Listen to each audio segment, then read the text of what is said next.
镇压之力，空间时刻在震颤，连大型探测仪都不能正常工作。难怪说冰域是不亚于阵风星辰的封印至宝。这种情况下，根本无法声波传送啊，倒是可以连接虚拟宇宙。走，先去探探地图。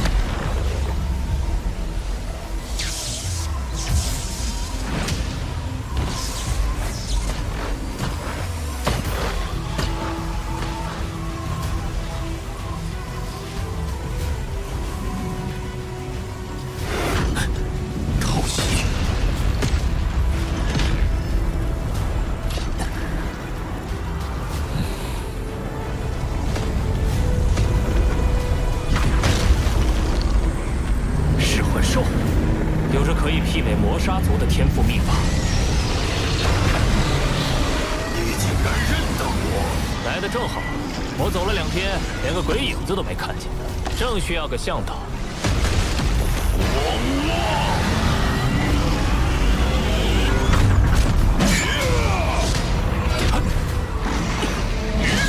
我要和你聊聊，何必一来就厮杀呢？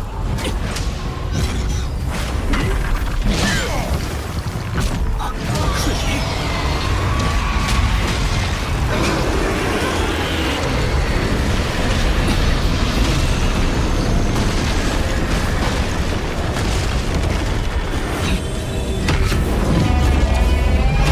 混刀！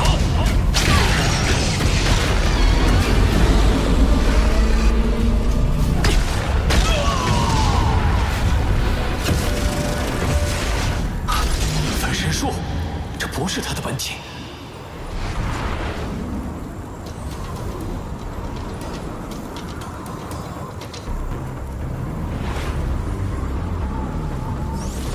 这噬魂兽不断用分身试探你实力，真是纠缠不休。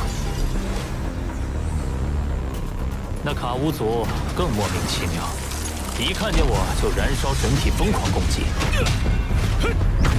不过输了一招半式，又突然嚷嚷着解脱自爆了。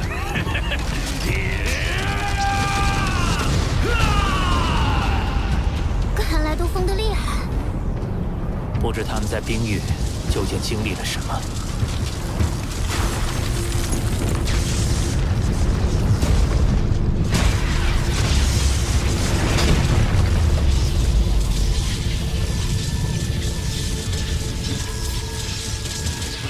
快看，是妖族文字。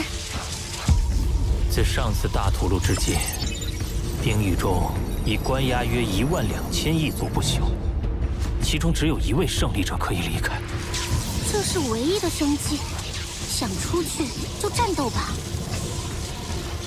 又是生死淘沙，原来这才是座山克老师引我来此的真正意图。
感应器没有，不过你要能说出有用的情报，我倒是可以放了你。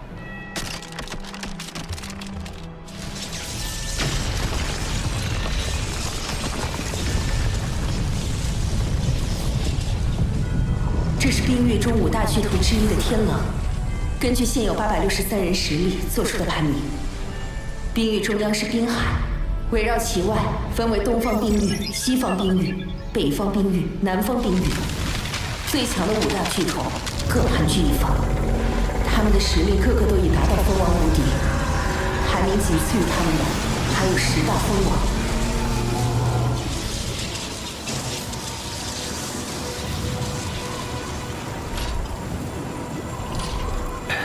也就是说，想要离开，就必须直面那些跟针眼王老师一样强大的敌人。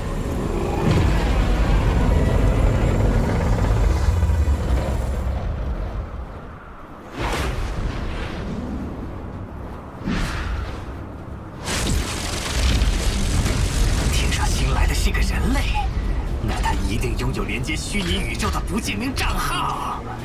要是能进入虚拟宇宙，怎么都值得。几乎都搜遍了，怎么就找不到那人类？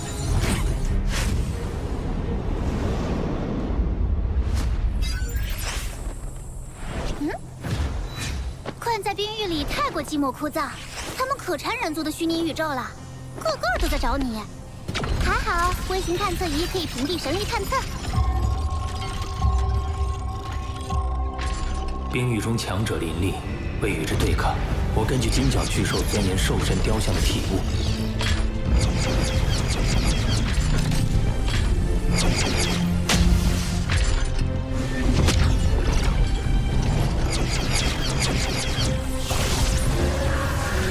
优先将念力集中在兽神之尾，新创一套绝学，配合星辰图战斗，名为万星布道图。你的念力兵器秘法造诣很高，但战斗中会有诸多变数。你先去现实中战斗10场，再来见我。是，老师。唉，虽说他走的都是兽神之道，但武者和精神念师乃2个流派，再厉害的超级强者都只全力钻研一项。他若一直分心而用，唉，就让他吃点亏吧。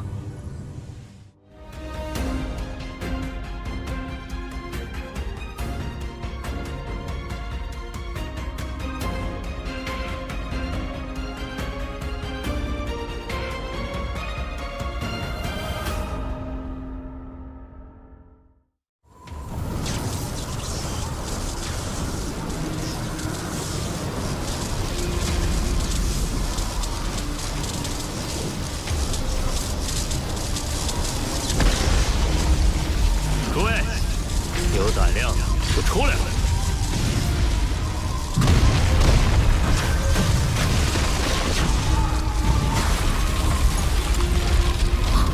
怎么回事？好大的能量波动！是那人类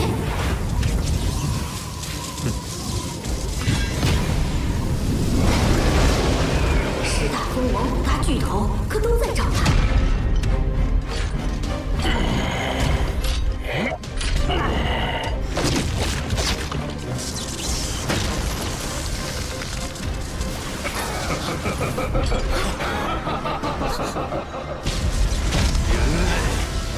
你居然还敢现身！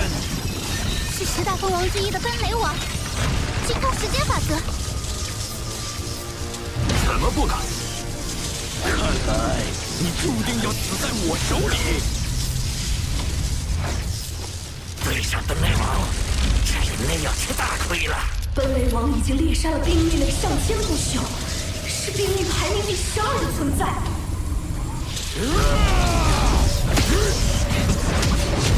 这奔雷王擅长时间法则，我擅长瞬间速度，要与他保持距离。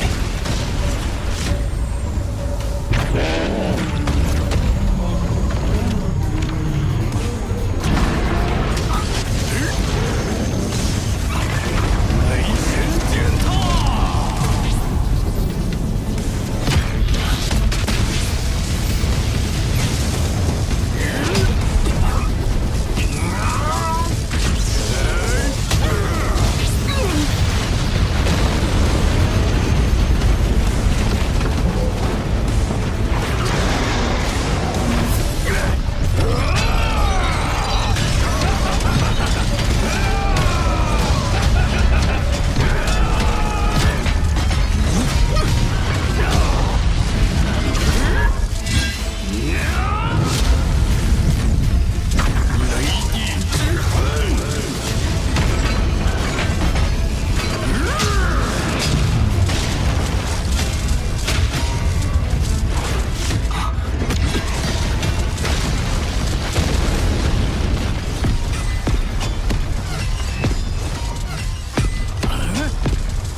母子大人，别碍事，滚！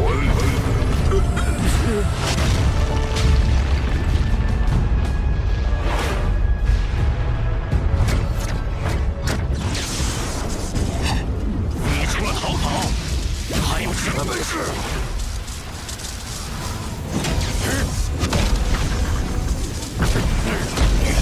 万青布道图，第一式。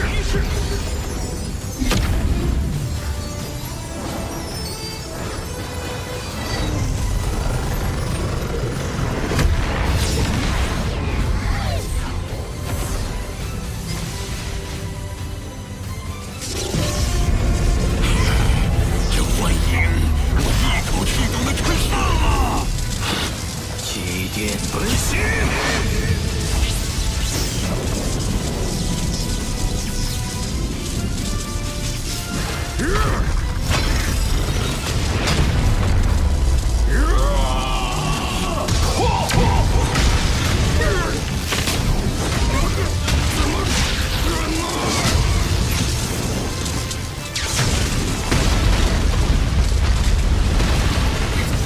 效果不错，10大封王也不过如此。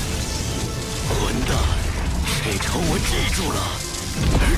想逃，哪有那么容易？可恶的人类！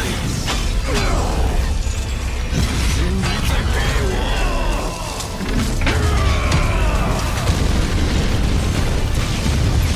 本内王竟然被逼得燃烧神体！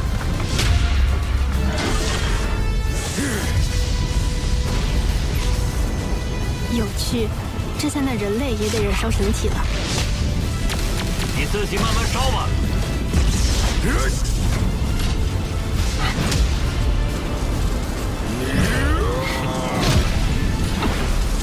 什么？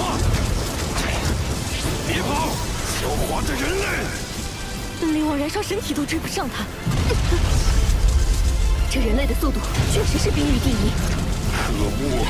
谁让我白白燃烧身体？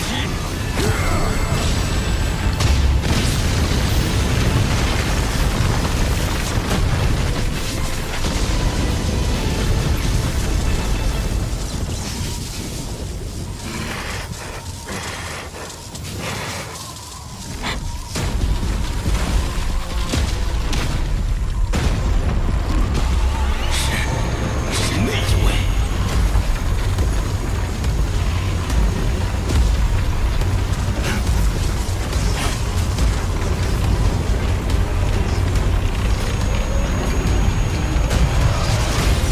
人类，你死定了！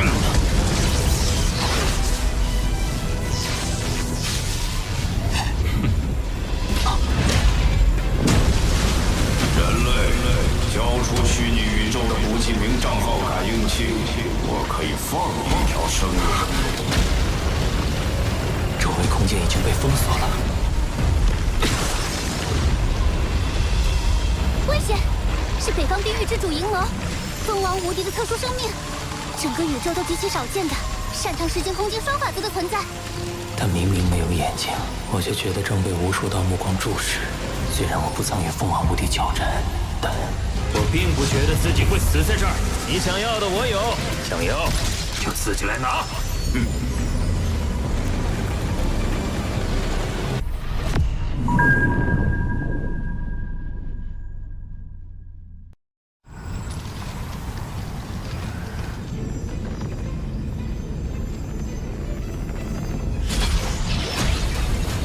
想要就自己来拿。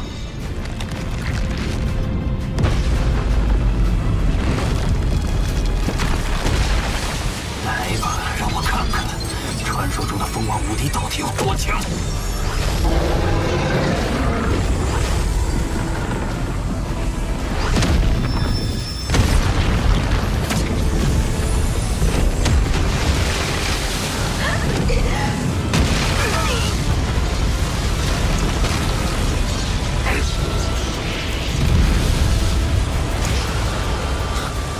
他的神力很强横，神力基础就超过1000万倍借助之力，加上其神力镇服手段，虽只是简单一掌，却压制住了我用至宝的最强攻击。不好！竟能挡住我的一掌，不错，你有骄傲的资格。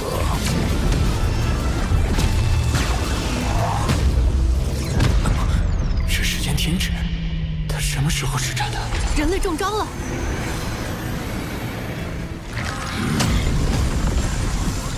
阴谋的死神意志，据说只要被击中，灵魂便会被侵蚀或是陨落，或是成为他的灵魂奴仆，可悲可叹啊！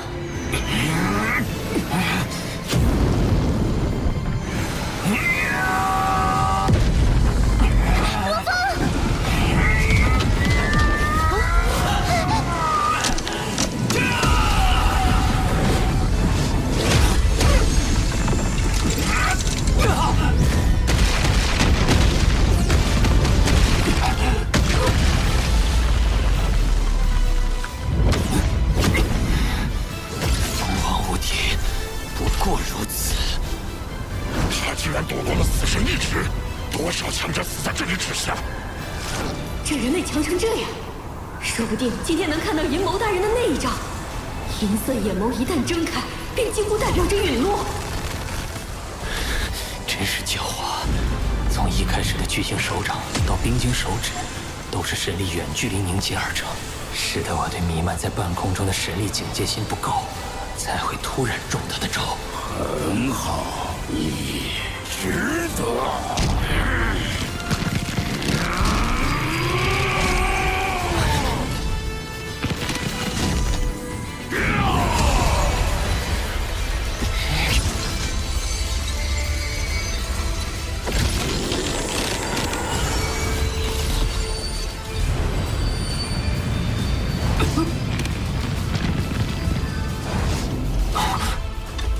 幻境。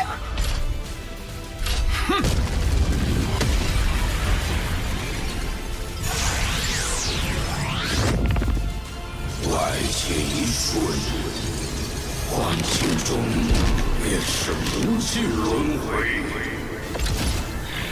你将在绝望中沉沦。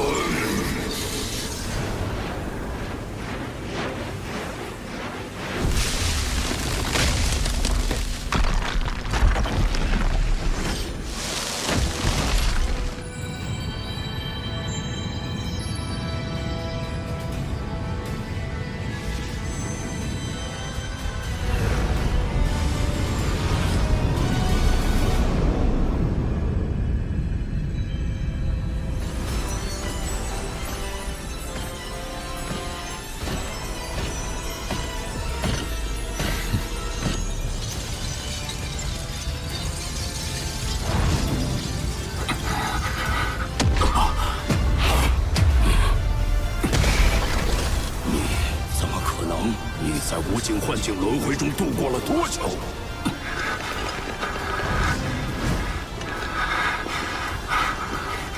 感觉度过了近1万纪元，你熬过了1万纪元，正好用来磨砺意志，有助于我。我倒是有些佩服你了。你让我接了3招，现在该轮到我了。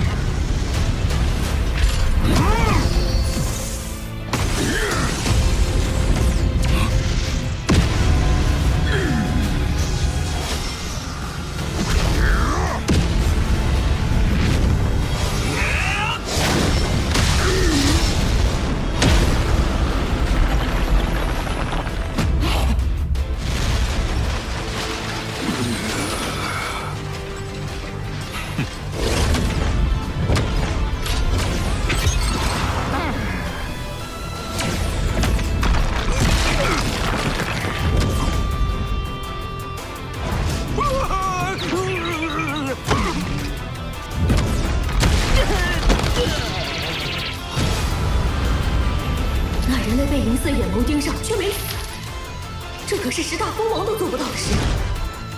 翻天了！这人类将成为5大巨头之下的最强者吗？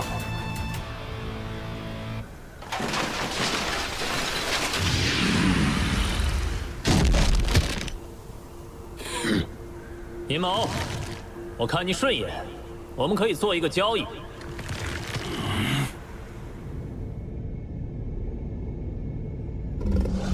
不仅从燃烧神体的本雷王手上顺利脱身，还能先后接下死亡意志与银色阴谋。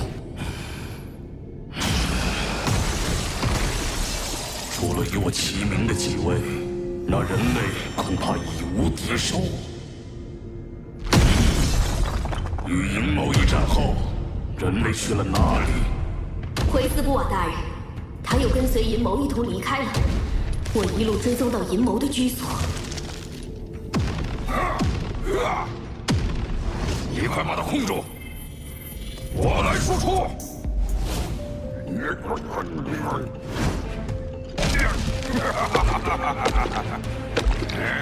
这可是我氪了几百魂元买的装备。真是笔划算的买卖。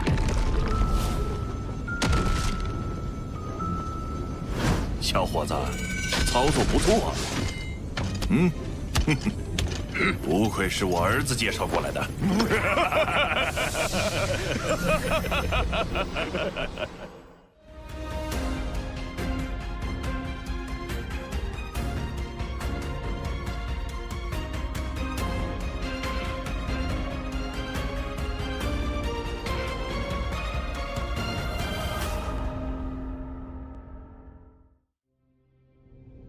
阴谋不惜用一件重宝换取感应器，只为上网玩游戏，真是蠢货！这可是冰域与外界联系的唯一希望。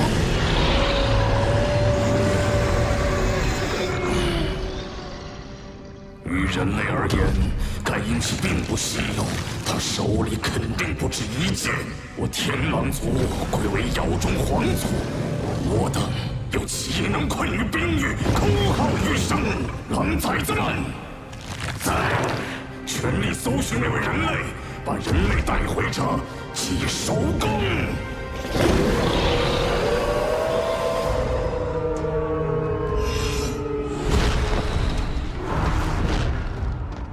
斯布瓦大人声明：凡将人类带回者，将永获庇护。如果能得到庇护，整个冰域，谁又敢动我们？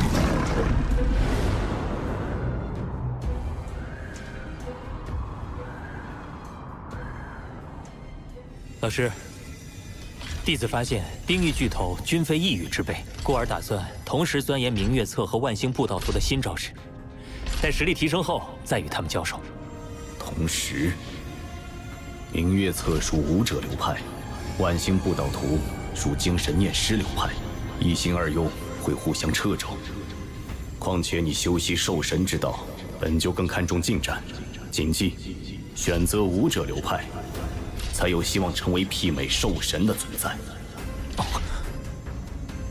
你好好考虑。混沌城主老师让我走武者流派，但座山客老师留下的9件秘典和星辰塔，都需要我钻研精神念师一派。这2条路，我该如何抉择？这边。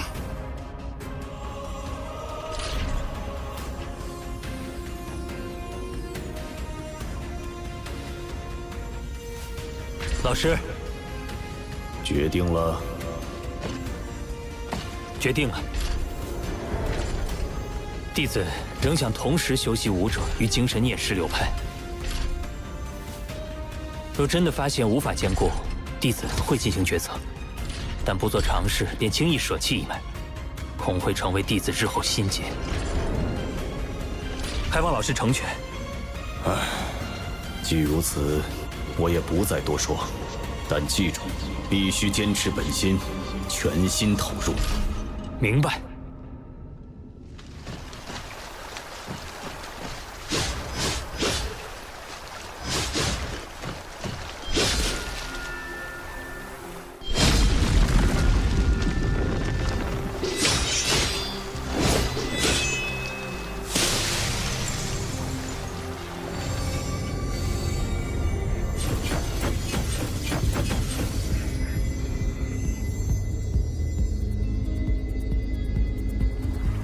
一切诚如老师所言，明月册和万星布道图代表了2种不同的战斗方向。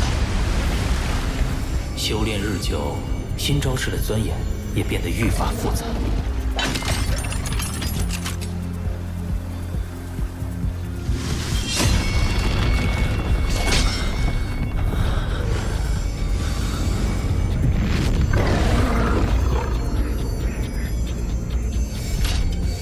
但迟早，我会证明自己。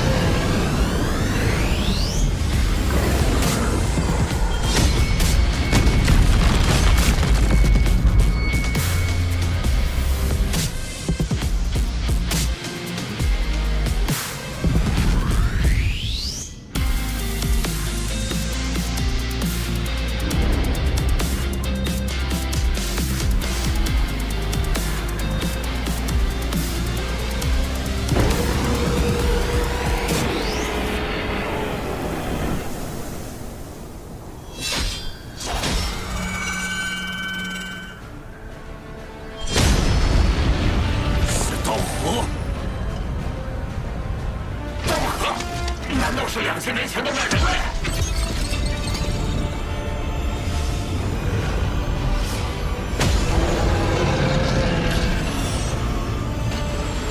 明月册和万星布道图都顺利练成了第2式，不枉我2000年来的日夜修炼。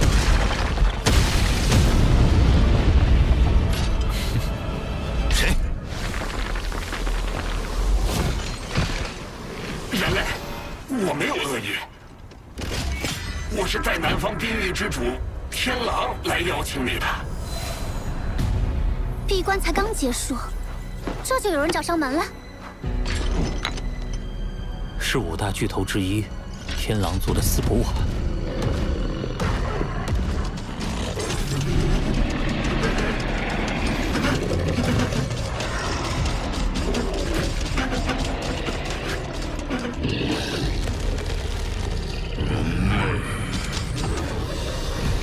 天狼，你这么急切找我，不知有什么事？听说卡托是你找到人类带他来的。是。好，从今天起，你生活在宫殿周围，绝无任何强者敢动你。是，谢天狼大人。去吧。有什么事可以说了。人类，你应该能够明白。被关押在冰域的我们，是何等的想要接触外界。你想要感应器，可连同你们妖族在内，和人类有敌对关系的族群，根本无法连接虚拟宇宙。我自有办法。你要我眼睁睁看着人类的虚拟宇宙多一处妖族的眼线？虚拟宇宙本就不乏间谍，在外界要合法获得有不记名账号的感应器太容易了。你提供感应器也不会因此获罪。一旦与同族取得联络，你会做些什么？无非是联络同伴，助我离开冰域而已。你我同困于此，理应感同身受。为自由，我愿意一件重宝兑换感应器。重宝？他困于冰域多年，想必不会掌握什么珍贵情报。且身为蜂王不朽，与族群整体而言，力量十分有限。他还得给出更高的价码。不换，一件重宝你都不换？不换。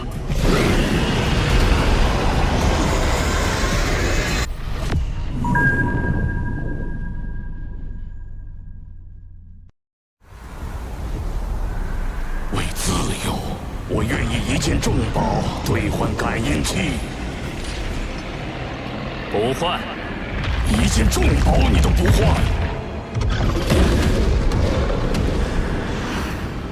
不换。那2件呢？2件重宝就要一件在外面便宜无比的感应器，这是我所能承受的最大代价了。人类，你该知足了。哼，不换。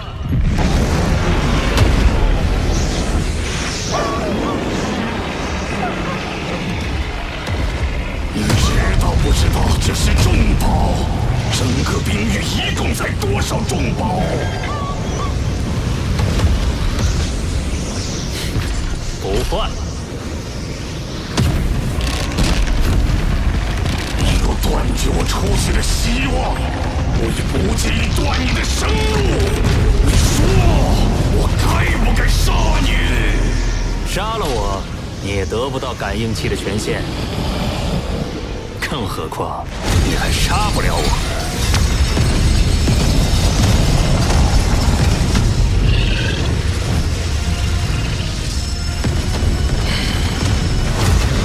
好，既如此，我便将我最重要的一件宝物与你换。一个石头牌子，看清楚了，这可是宇宙第一大势力祖神教的兽神传承令。兽神传承令来自祖神教。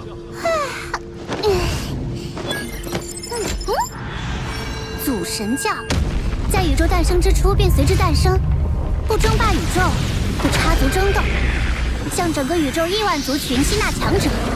不过，他们完全走精英战略，导致整个教派才3000多位强者。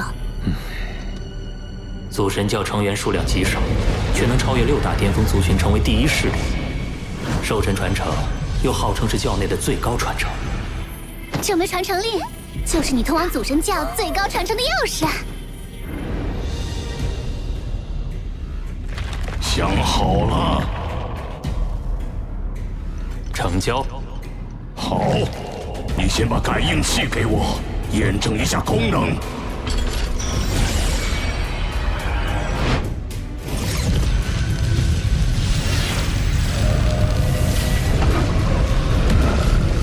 你在说我？你屏蔽虚拟网络，叫我怎么验证？传承令还没到手，要是我现在就让你连接虚拟宇宙，你大可趁机传递信息给你的同族。一旦你的目的达到了，又怎会给我传承令？你先将传承令交予我，我再给你开启权限。不行，我给了你兽神传承令，你逃掉又怎么办？堂堂南方冰域之主，害怕我逃掉？如果你再不做决定，那我就走了。一件兽神传承令，如果你永远无法离开冰域，又有何用？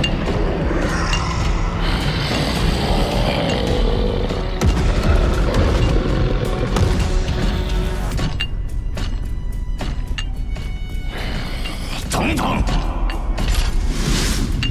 若你食言，我必定发布悬赏，让冰域中所有强者追杀你，至死方休。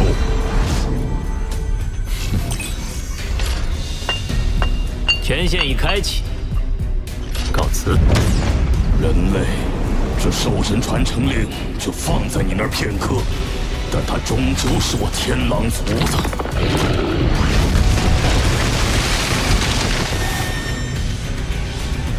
交易看似大伤，但传承令价值远高于一般重宝，斯波瓦不会轻易放弃，我必须早做准备。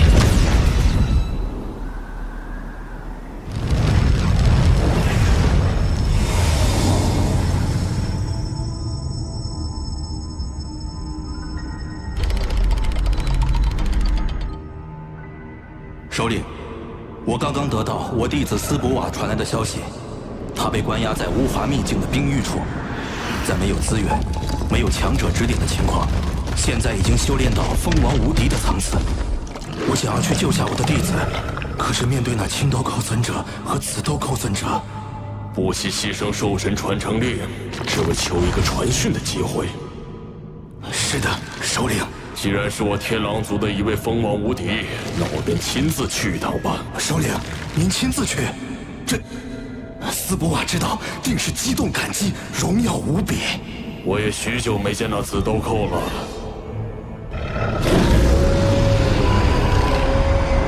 这便是至宝。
见天狼殿者如见吾身，尔等为何不跪地相迎？天狼殿，号称天狼族最伟大至宝，来的人难道是？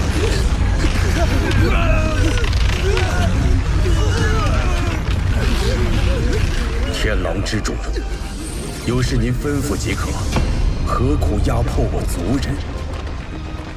我降临，他等自当匍匐恭敬。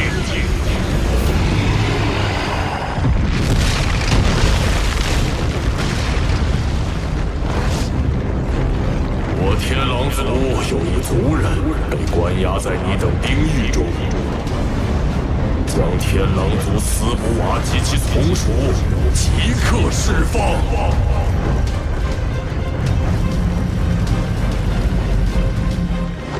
是。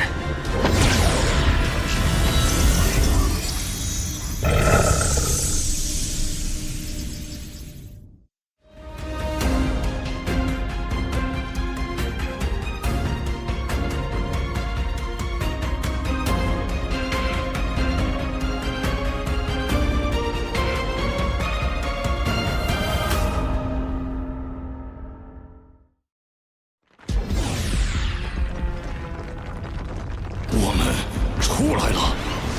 啊，首领，多谢首领相救。将兵狱中关押的一名人类也放出来，我要带他走。人类？没有人类。你敢说没有？你忘记我麾下族人刚刚出来，当然知道里面有一个人类。没有。有趣，有趣。这人类是谁？看下来颇有来历。难道是人类族群某位超级存在和你们有了约定，所以你们宁可违逆我？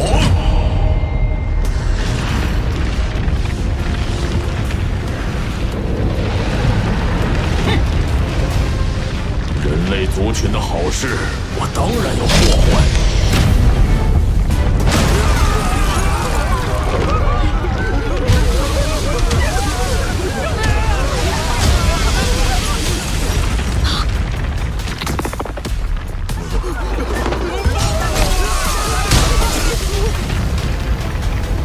交出那个人类，否则我只能躲了。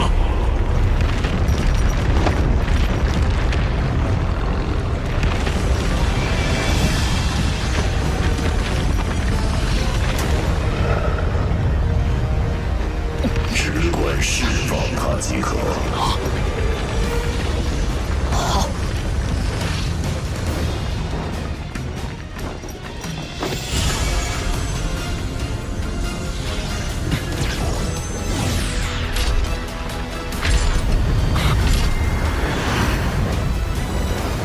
是斯普瓦，他身旁的想必就是助他离开的高手。他仿佛就是宇宙法则的化身，其实力应该已达宇宙之主。哼，首领一来，不但兽神传承令要物归原主，还得赔上你的命。人类，我认得你。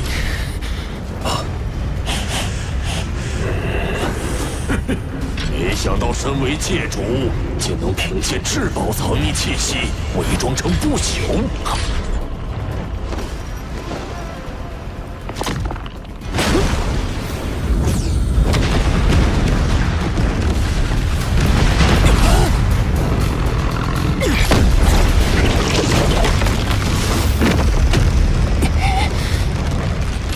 我的本源法在这里，在那位首领面前失效了。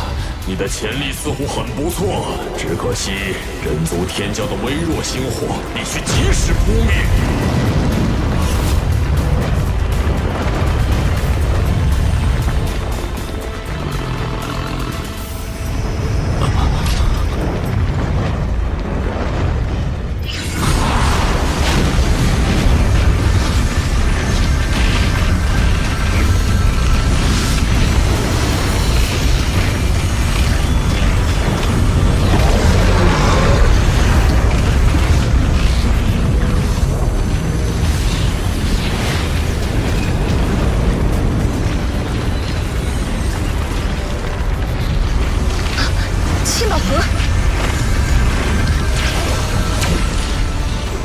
千宝盒。混沌城主，既然来了，还不现身？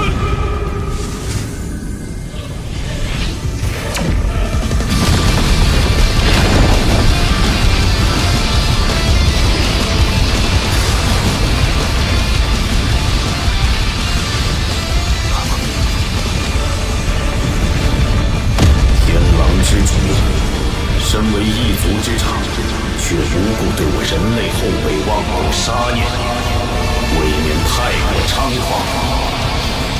这就是老师的千宝盒分身。混沌城主，那人类榨取我兽神传承令，你竟要袒护于他？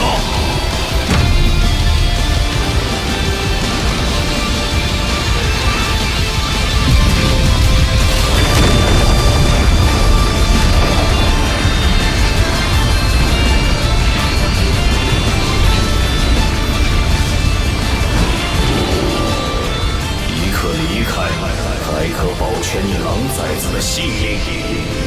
看来这刀鹤王确是你极看重的后辈，今天我就给你个面子。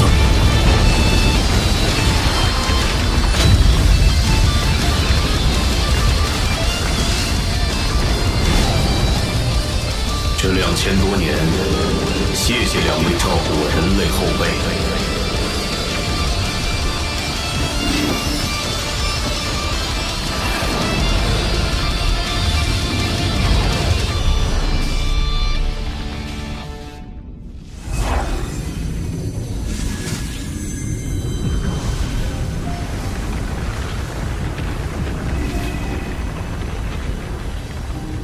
那天狼之主也就嘴上嚣张，在老师面前还不是只能灰溜溜的退走。不过，他竟能一眼看穿我的借主身份，被他看破，终究是一大隐患。我们需早做防范。正好，与你得的这枚兽神传承令也有些关系。我有些事同你商量。你老师真眼王修炼的也是兽神之道。修炼兽神之道的强者其实不少，七剑王就是其一。只是兽神牵扯着祖神教，属于宇宙的一大秘密，一般都会保密。像你的事，就从未对外公开。之所以现在提起，是因为真眼王修炼的是土空间的兽神融合之道。那不正与我得到的兽神传承令相吻合？七剑王是得到了族群发放的兽神传承令，以你的天赋，应该也能轻易获得赐予。可真眼王不同，他天赋不如你们，还不足以享受族群最高资源。可若全凭他自己，恐怕机会千载难逢。老师不用多说了，我愿将兽神传承令赠予真眼王老师。哦。这么快就决定了？你想清楚了？只要能帮到老师，我做出点牺牲又何妨？你能知恩重施，很好。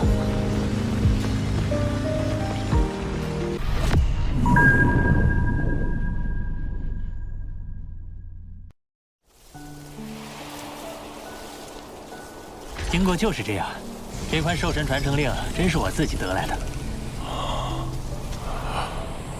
你厉害啊！戏耍了青尊者不说，还从天狼之主那儿虎口夺食。不过，就算是你自己的，这么重要之物，对你自身也大有用处，怎能随便给人？老师可不是别人，我知道你比我更需要它。那，你先拿去用。弟子要得到族群的赐予，不难。哈哈哈哈哈！好样的，我果然没收错徒弟。只是要连累你再多等些时日了。哎，小事。混沌城主老师说，既然天狼之主已看破我身份，必定很快会将消息传遍宇宙。届时，各大巅峰族群定心生忌惮，不惜一切来杀你。我人类高层自然也不会坐视不理。我正好借此理由，为你申请兽神传承令，让你尽快提升，无惧强敌。以你的天赋加上他的面子，100%能成。这是金空间的兽神传承令。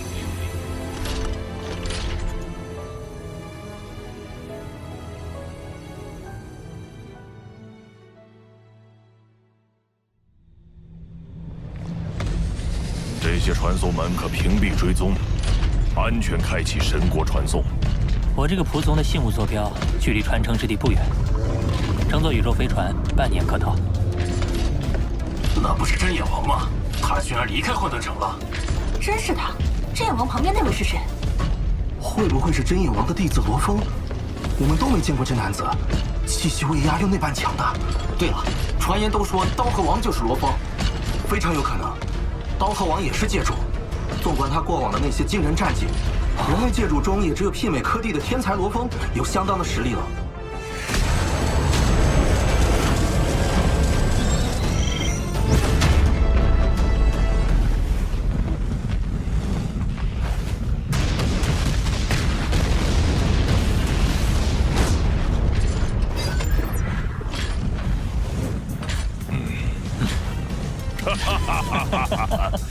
他们猜得真准呐！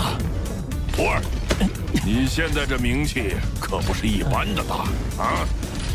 毕竟人类族群中强者就那么多，生面孔又和老师您走得近，猜到也不稀奇。你的麻烦不小哦。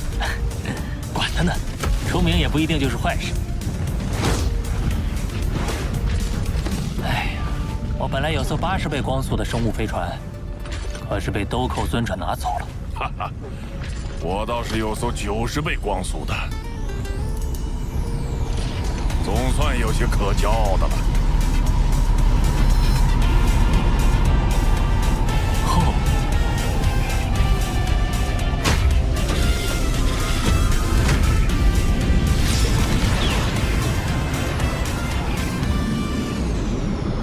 我刚好利用这段时间修炼第3块金属板。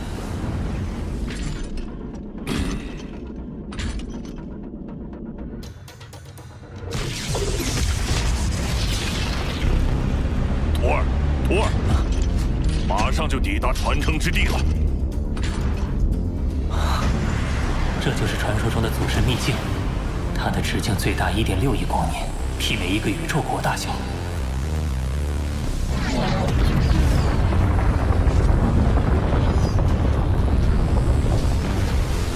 传说祖神秘境最常见的就是黑虫旋风，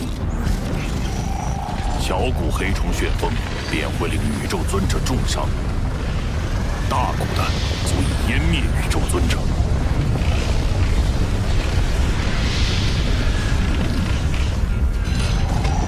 好，我们继续深入。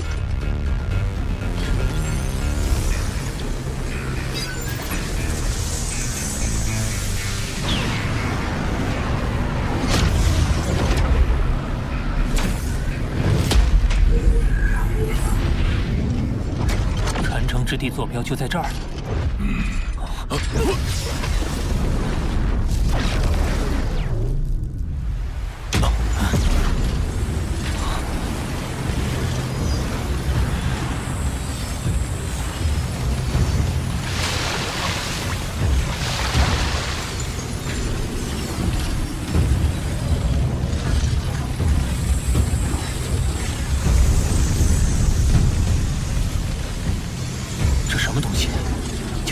心神之能，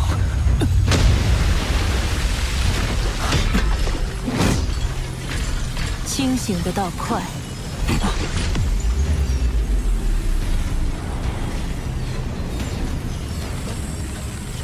是宇宙尊者，气息旖旎的我都不曾发现。我是祖神教的接引者，拿出你们的兽神传承令。若是没有，擅闯我祖神教重地者，死！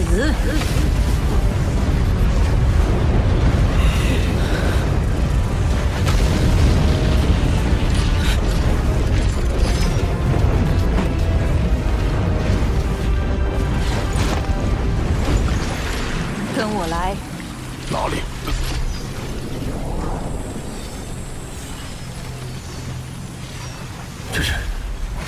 才看到的河流，竟是由无数极光组成。这就是传说中的五彩极光湖。你倒有点见识。五彩极光湖直径最大处10光年，威能无尽，是宇宙中最强至宝之一。单指一道极光击落，便足以重伤宇宙尊者。进岛去吧。进去。看，紫荆岛就在五彩极光湖内。这极光不是威能无限？这可是宇宙最强至宝，只要被他认可，便可安然进入。徒儿，我先试试。老师。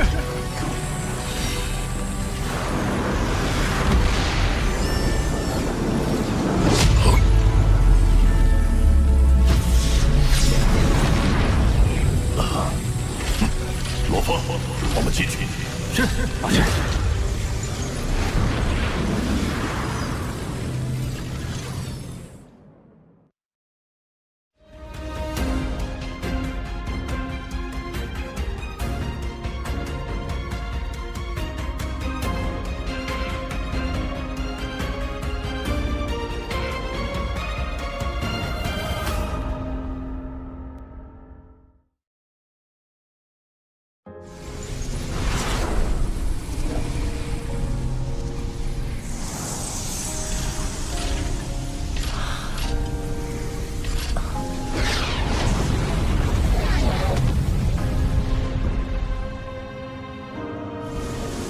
紫荆岛是你们这些传承者的暂居地。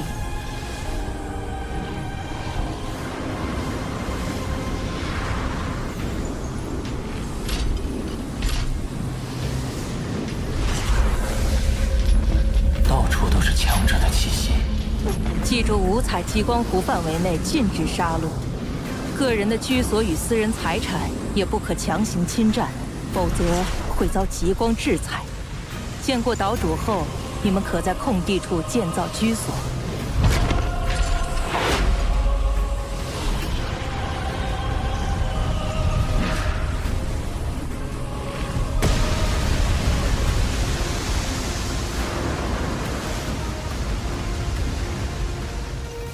这里便是岛主殿，从那儿能看到祖神教真正的核心。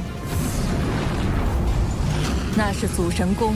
由3位祖神轮流坐镇，周围是8大兽神居所，再往外是护教兽神殿、72神将大陆以及3000神使星辰世界。护教兽神是那些得到了完整兽神传承，又不曾继承兽神尊位的强大存在。紫荆岛主便是护教兽神之一。你们入殿觐见岛主吧。我的任务到此结束了。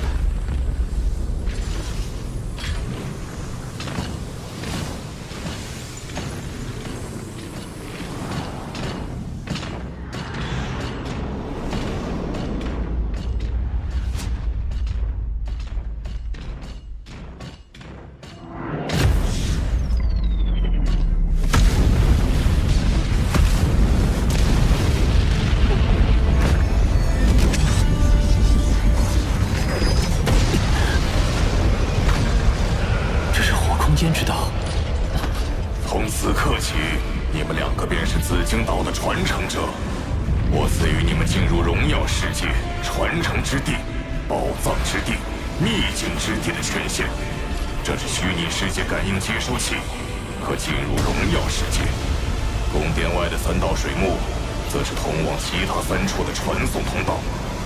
传承之地是接受兽神传承、演示法则变化的地方。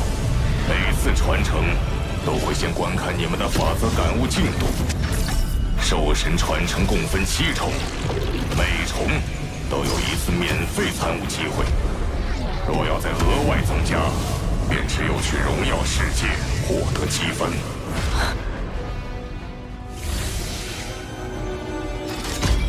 第3重，颇有收获。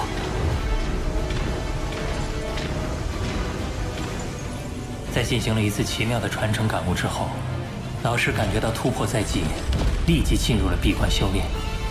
而我则在一位新结交的鸿蒙好友陪同下，来到了历代兽神及超强修炼者们留下至宝的宝藏之地。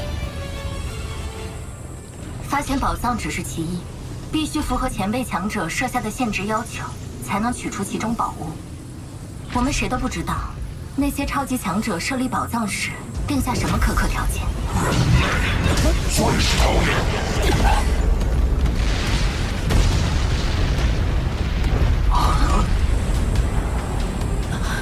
千羽，暗物族，人类的走狗，同样可憎。呀，别上去，那可是宇宙尊者，他们生活在这不知道多少年，早就熟悉规则。他的攻击连周围山峰都没丝毫损坏，连你我身体都没碎裂，真是欺辱一番。尊者又如何？欺辱小辈很了不起吗？有本事杀了我！一个小小蜂王，竟然还敢对我不敬！我便是对你不敬了，又怎样？有趣，梅山，这次踢到铁板了吧？来，动手杀了他，振振你的声威！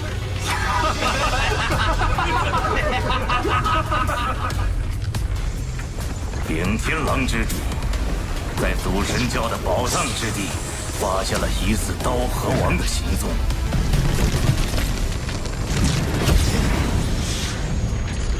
这眼神是他。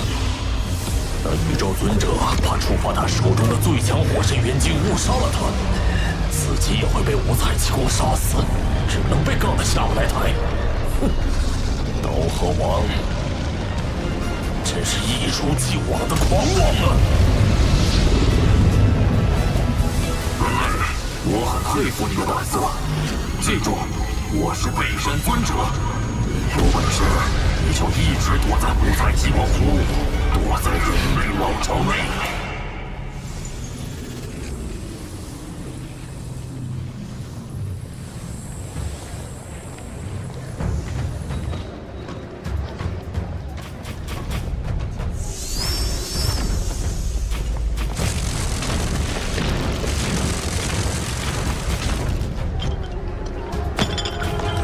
鸿蒙的家伙，别挡道！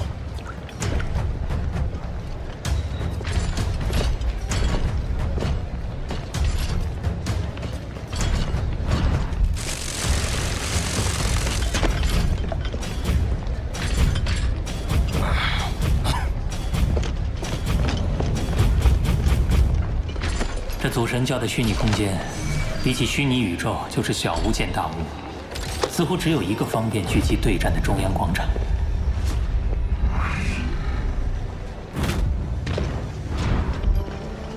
这里众多传承者显然形成了一个个的小团体，互相间泾渭分明，有强烈的对立感。干一个！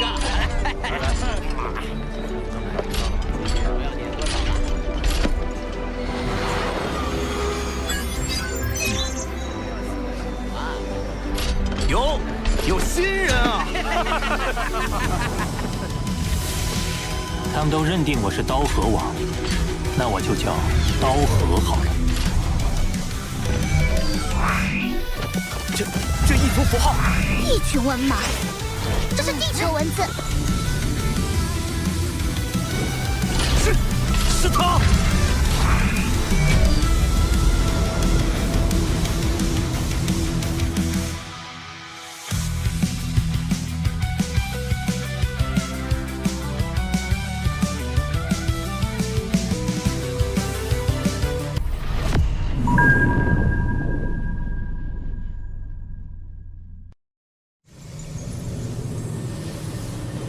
他们都认定我是刀河王，那我就叫刀河好了。刀河王，传说中的刀河王，就是那个刀河王。荣耀世界排行榜，我的位置在这儿。不同层次的传承者会归类在不同的排行榜，7重最高。七剑王，按照战斗胜利失败次数进行排名，赢的可以得到荣耀点，100荣耀点就能兑换额外的传承机会。先前与你一战，甚是畅快，日后可多多切磋。嗯。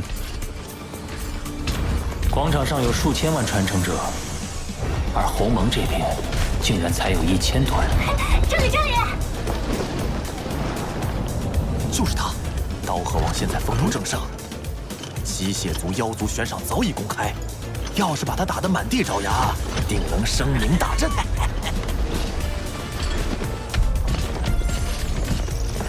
祭剑王，那个团体是北疆联盟。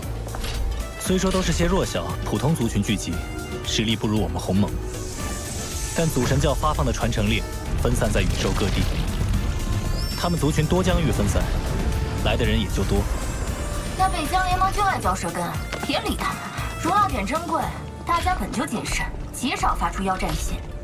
他们还因为嫉妒，总挑唆其他族群别接受人族的妖战，可烦了。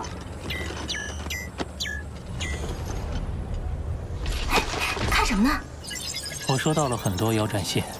也对，你的名气实在太大，不服气的天才会有很多，你恐怕能收到上千封吧。已经超过6万封了。什么？刀河王一个界主，单靠法则感悟秘法，根本不可能击杀蜂王极限。是啊，肯定是有至宝或奇异技艺，但在荣耀世界中对战，所有人都使用同样强度的神体，兵器装备也只能在荣耀世界内选择。他的那些宝贝在这儿可派不上用场。妖战，我要好好蹂躏那传说中的刀河王。你可要慎重，一旦接战就不能反悔了。他们都是来自各族的绝世天才，大部分都自创了巅峰绝学，有几个甚至创出了究极绝学。如果输了，需要等1纪元才能有新的一荣耀点。究极绝学，我自创巅峰绝学就已经令混沌城主老师称赞了。刀河王，我帕厄卡芬四王向你挑战，你敢不敢去？年纪这么大了，靠的不过是诸多技术吧？刀河王有实力就跟我赌3荣耀点。刀河王，刀河王，刀河王，刀河王，刀河王。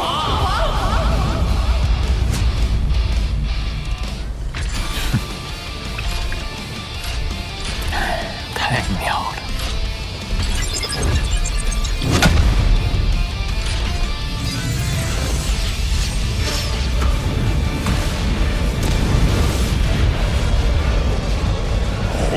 那新来的人类竟然接下了62万多场妖战，这倒是紫金岛未曾有过的趋势。如此强横的神体，太棒了！我还没成为不朽，就能在这儿使用10万倍界主之力的神体战斗。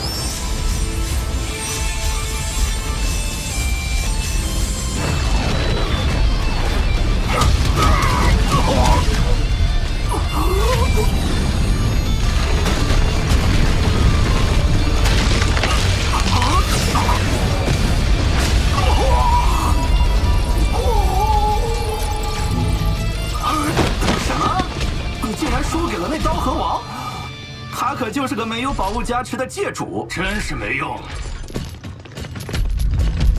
带我去会会他。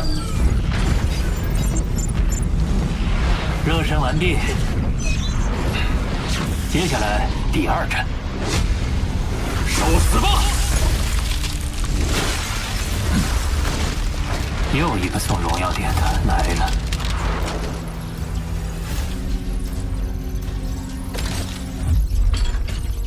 可恶，我也得给他送荣耀点了。不靠任何外在条件，一名界主能站在3重传承者之巅，我算是服了。没想到他能做到这种程度。祖神教这次得给人族培养出个超级强者了。不过，后续针对罗峰的暗杀行动，怕是会越发疯狂。这刀后王绝不能留，他若成为宇宙尊者，必将拥有宇宙之主的实力，到时可比无法复活的宇宙之主威胁还要大。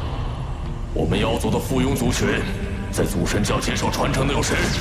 少时尊者现为5重传承者。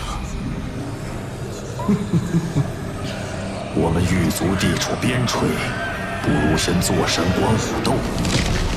那占着核心疆域的4大族群，自会演绎出好戏。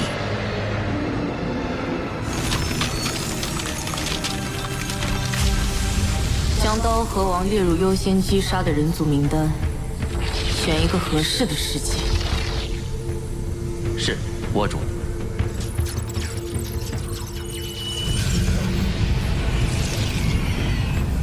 父神，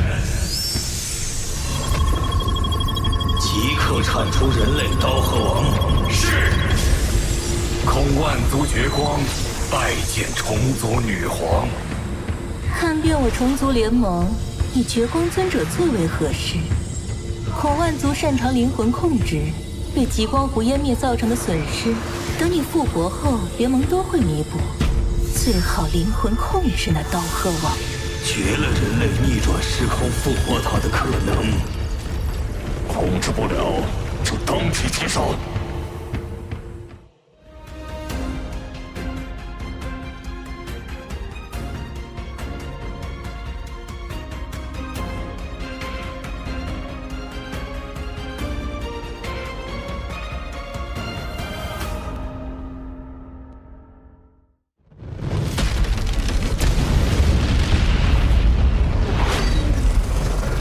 结束了。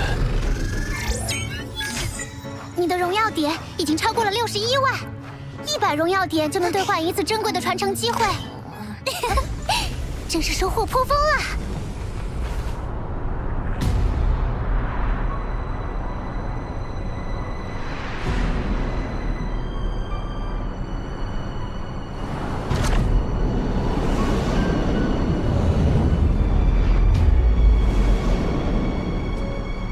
怎么还没出来？可恶的人类，真是胆小！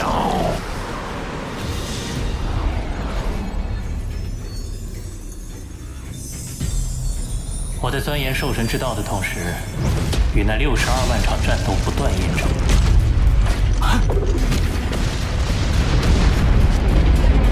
如今，我的兽神之道已经接近第3重圆满。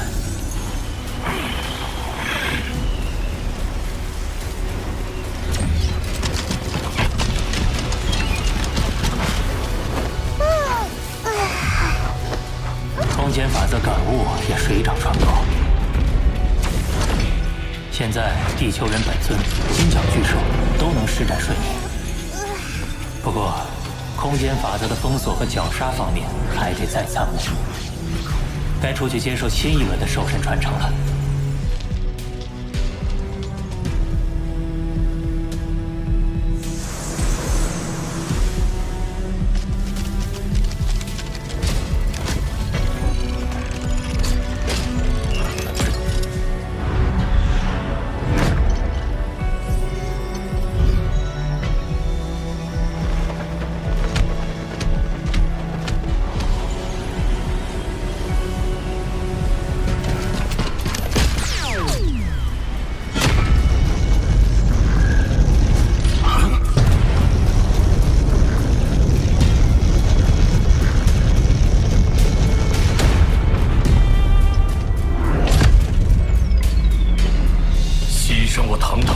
尊者只为你一个界主，你该骄傲了。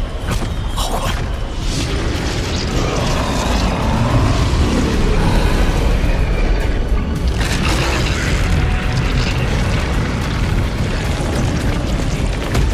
是妖族阵营的招式尊者。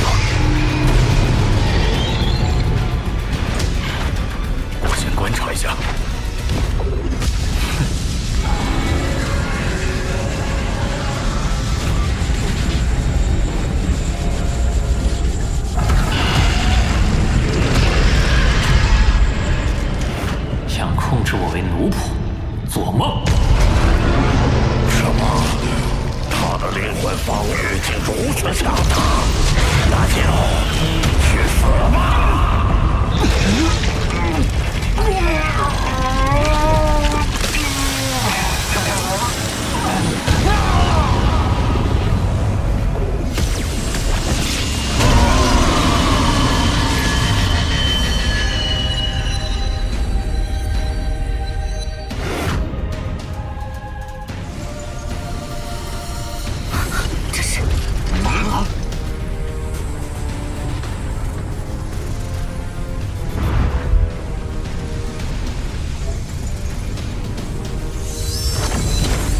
找师尊者和罗峰的气息。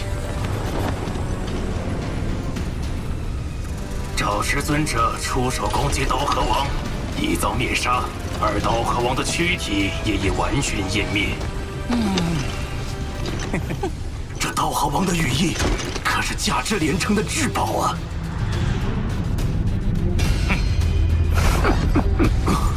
祖神教有令，传承者之间严禁抢夺行为。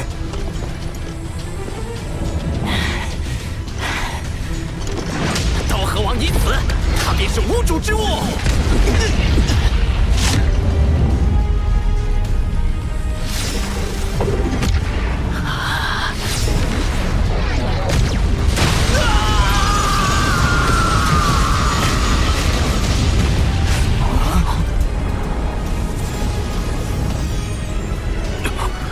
精灵理应失效，怎么会？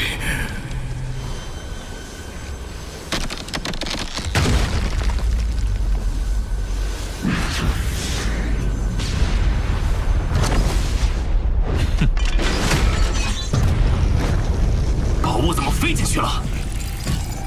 不可能！刀河王还活着。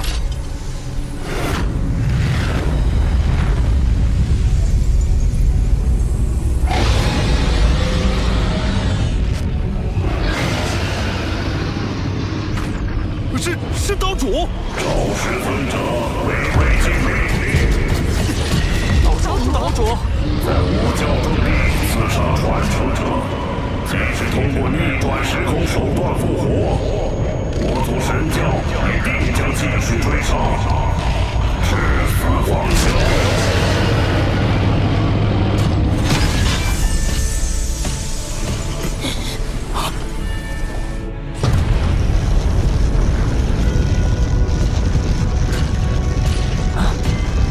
岛主，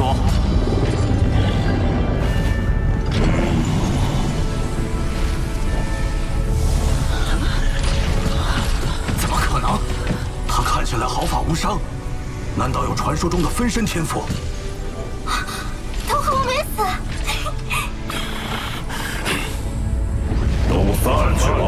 记住，刀河王为我族神教传承者，刺杀他必将受到族神教灭杀。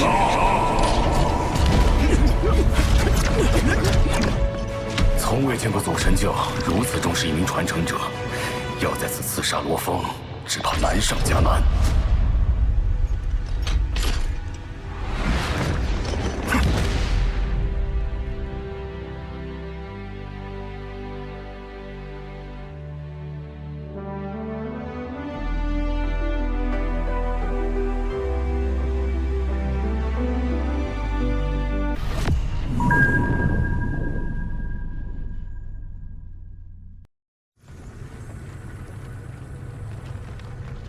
一名宇宙尊者的代价，竟也无法伤到刀河王分毫。下一步，你可有对策？祖神教发布的追杀令，已令我妖族联盟成员胆寒，不敢妄动。恐怕现在只能等待时机。这枚眼中钉，我誓要拔除。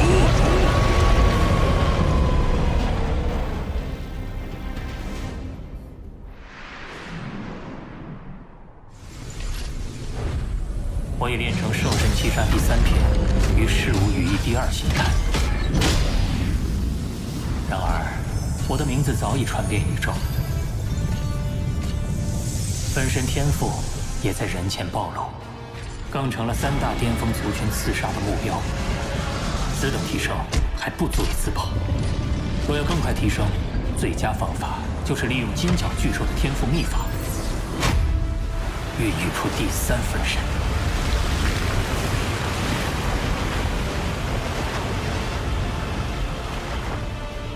祖神秘境作为宇宙最高等秘境，聚集着宇宙中最多的特殊生命。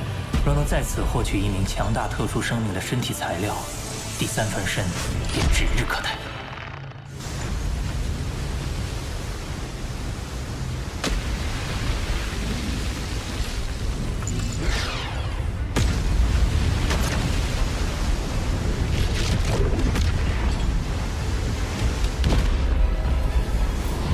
祖神秘境看似瑰丽，实则是最危险的秘境之一。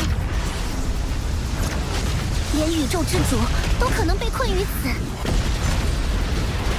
你要是不慎被杀，必得不偿。我若一味规避凶险，等一族耳目再次找上门来，恐怕也只能任人摆布。而且在秘境之中，我已找到十分适合的特殊生命作为第3分身。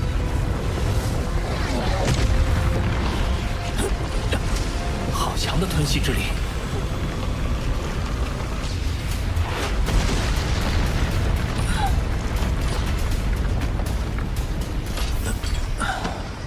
此地果然凶险，相较而言，这里却安静无比。是宝物。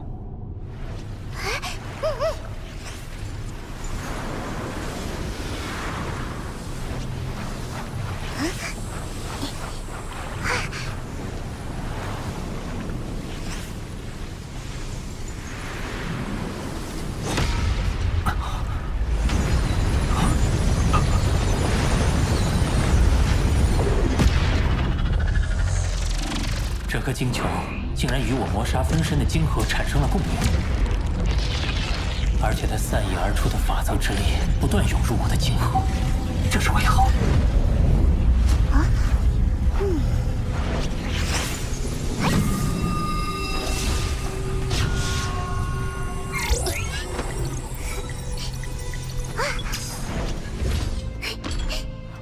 下方看似是一汪水池，但本源法则力量异常充沛，而且不断向上方的晶球汇聚。这种奇异现象下的造物，不会错的，是空间之心。空间之心？空间之心蕴含着丰富的空间法则能量，是需要经过漫长岁月，直至成体形态才能积累而成的。而且魔杀分身擅长空间法则，它的能量会涌入你的晶核，说明你们相性极佳。空间之心为我所有，你休想觊觎！靠近了无声无息，这名异族至少是宇宙尊者级别的实力。灵魂竟然不受丝毫影响，那便只好陨落于此。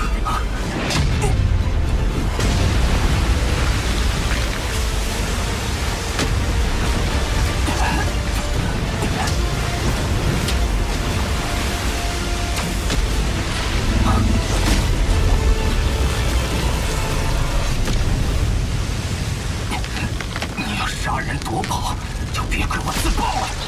你应该知道我在五彩云华掌控会有什么结果。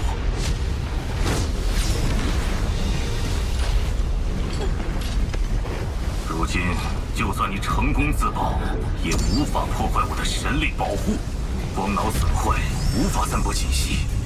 你唯一的生机已经没有了。你以为我就没有其他通讯手段吗？我的其他分身仍能用光脑发布信息，届时各族的超级强者都会知道空间之心的下落，而你势必留不住他。说，你想要什么？眼下敌我力量悬殊，又有空间之心的能量一直在涌入我的生命晶核，先拖他一拖。我的生死被你一手控制，就算你给我什么宝物，恐怕等你得到空间之心，就会立即杀我。我又怎么信你？有什么交换条件？你提。让我想想。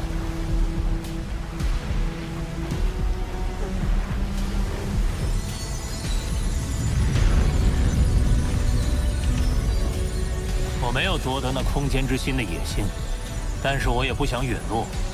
可现在，我不知道怎么才能信你不杀我。好，既然这样，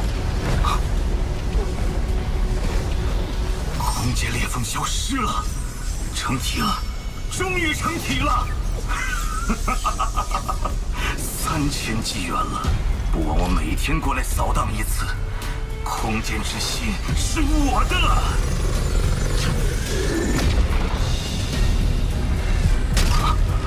怎么回事？不！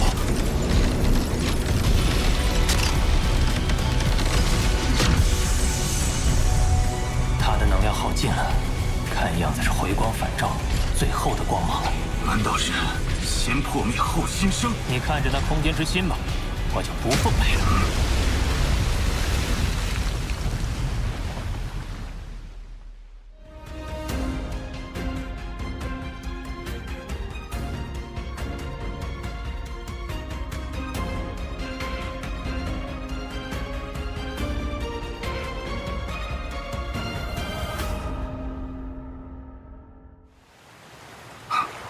走了就走了，反正空间之心已经成体，就算他通知谁来，也根本来不及了。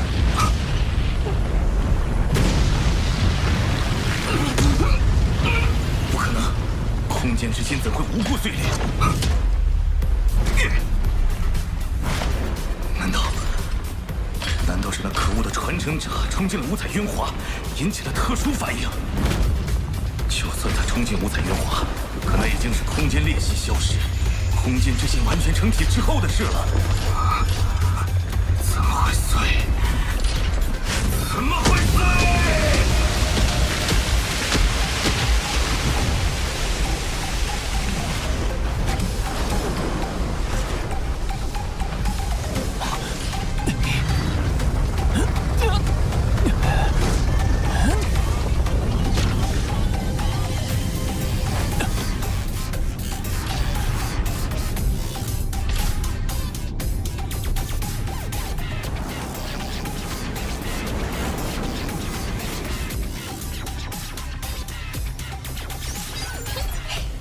你用拖延战术把空间之心积蓄的能量全部吸收，你谋杀分身的力量已达到100倍减主之力。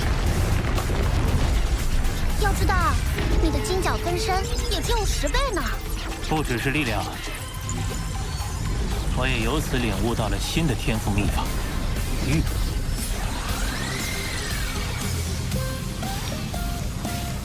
坐稳了。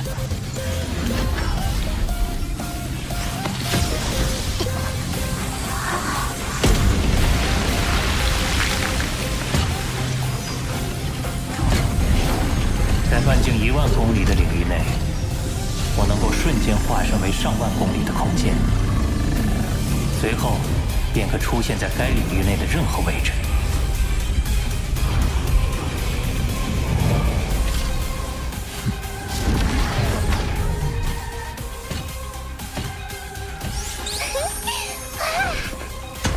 现在，我们总算能回归原来的计划，寻找第3分身。出发！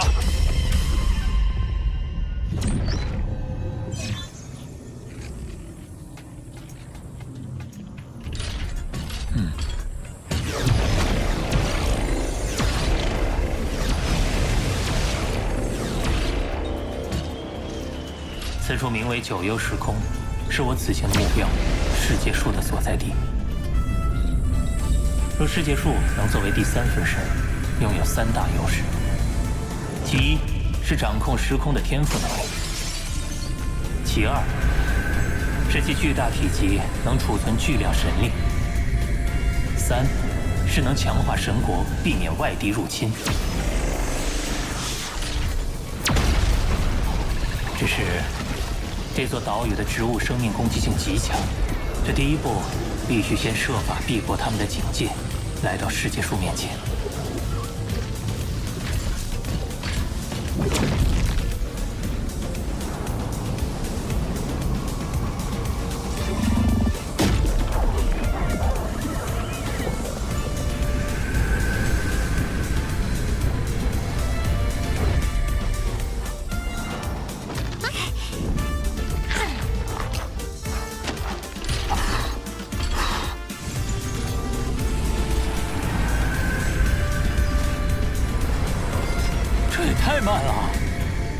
近一点，近一点，近一点，已经这么近了，近一点，近一点，再近一点。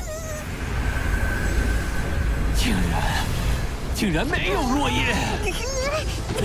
没办法，不能捡，只能抢了。摔下来！摔下来！摔下来！摔下来！摔下来！可恶的外族！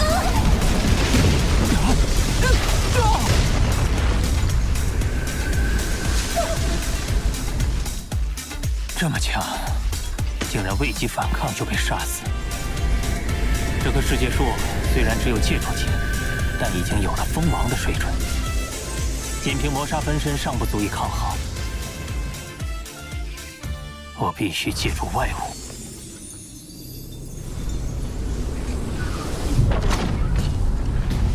这颗火神元晶能炸死封侯不朽，那棵世界树也就界主级，而且也没法燃烧神体，肯定挡不住。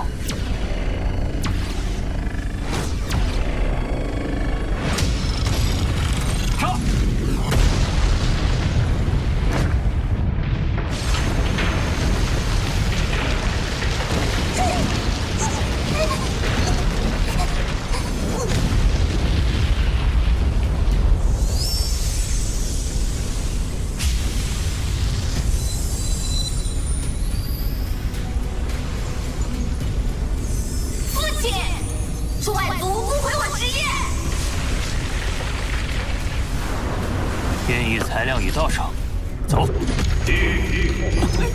周围时空仿佛凝固了一般，完全动不了。难道？父亲，让我亲自杀了他！胆敢伤我子孙者，少不恕！七七好惨哦，跳了那么多叶子。七七，要不是父亲，那一族可就逃跑喽。小七，那一族逃跑手段的确很厉害，瞬移消失都不引起空间特殊波动。若是让这一族逃掉，就很难再找到他。他既然伤你，我便帮你惩罚他，难道不好吗？不好！那你就好好努力。像你大哥他们成为不朽，就不怕那些异族了。一定是最强世界树。听闻他与宇宙尊者的等级达到了宇宙之主的战力，鼓起一阵风便能将我分身灭杀。那世界树肯定警惕起来。那我怎么办？最强世界树，你那等身份何必跟我过不去？一两片枝叶，连九牛一毛都算不上。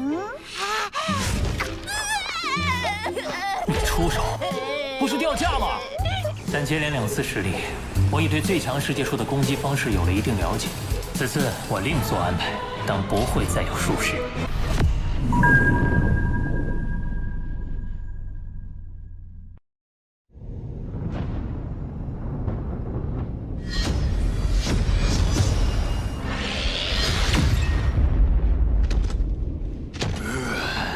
子牙尊者，多亏有你瞬移，我们才能顺利抵达。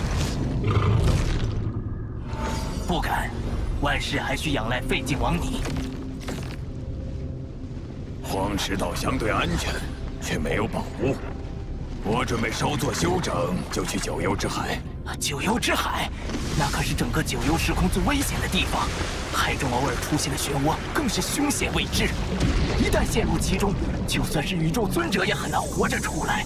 至今没人知道那些漩涡下究竟有什么。你去不去可自便。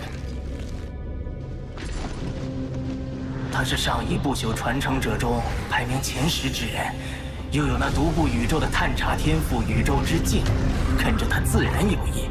且忍他一时，既然废镜王去，我自然追随。我先探一探周围11公里。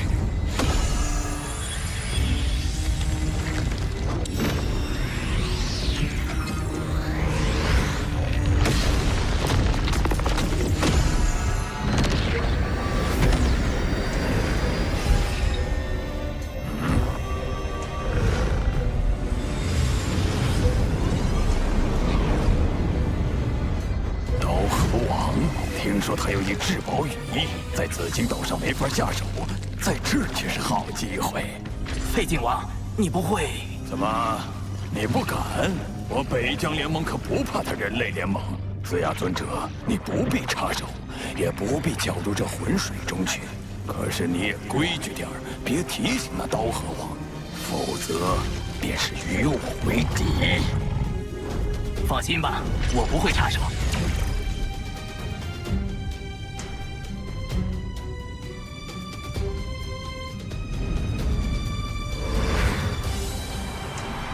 还有1个月。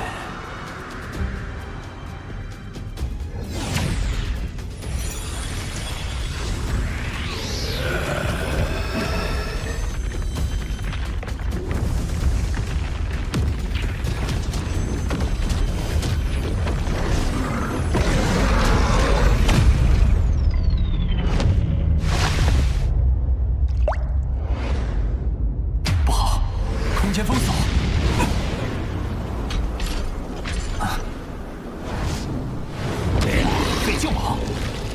他也是宇宙特殊生命，实力足以力拼宇宙尊者。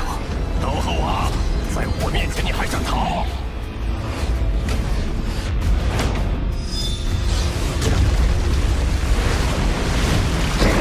又甩不开他！废晋王本就以追踪出名，天生神速，身体又远超过你。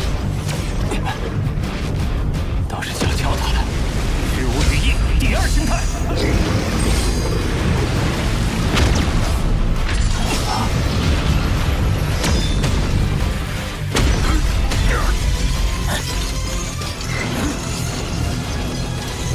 至宝未能果真不凡，交出羽翼，饶你命！我的速度无论如何拼不过他，我要靠机动性一试。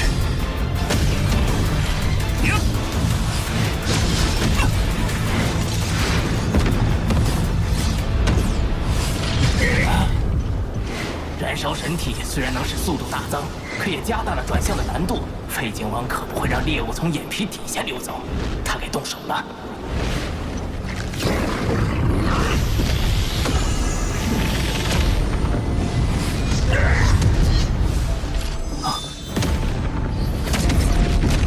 好强的吞噬之力，远超魔音山的死亡深渊。是封印类重宝，加之废晋王神力加持，堪比宇宙尊者的封印手段。想在我毫发无伤的情况下直接封印我，简直妄想！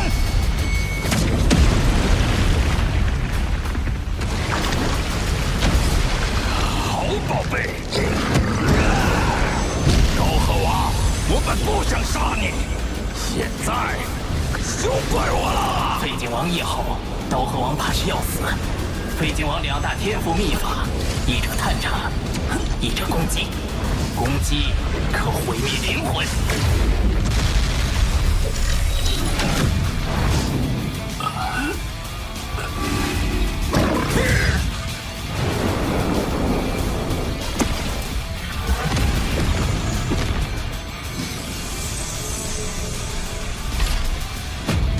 好可怕的手段！最后关头，要不是他猪，挡住了。不可能，我这一击未能足以媲美普通宇宙霸主。可纵是他猪，也未必抵御得了第2回。你疯了吗？九幽之海危险重重，每滴海水都重如泰山，还会凸现九幽漩涡。现在哪管得了这么多？怎么可能？不可！等等，难道他还有件保护灵魂的至宝？刀河王，你跑不掉的！不好，他的攻击虽没技巧，但被他燃烧的神力击中，我怕是也完了。事无巨翼已用至极限了。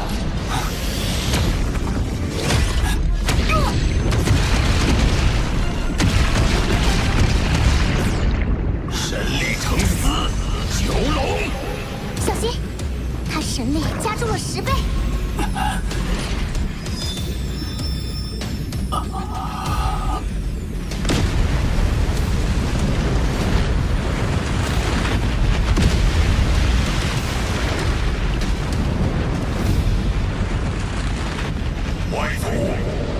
擅闯我族九幽之海，找死！什么？九幽玄物中有生灵？哼！滚开！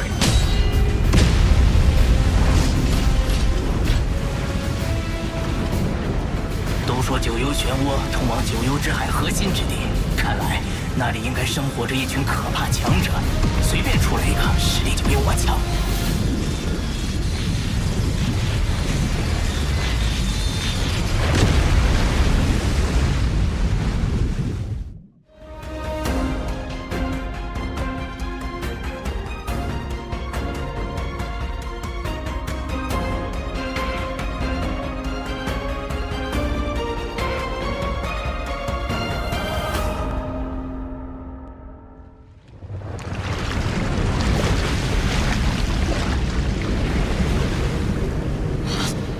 上下，一时之间解决不了他，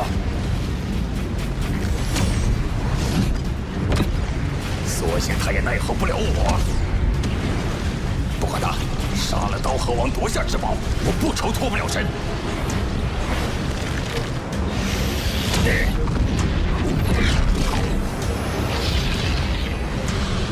可恶，没办法了。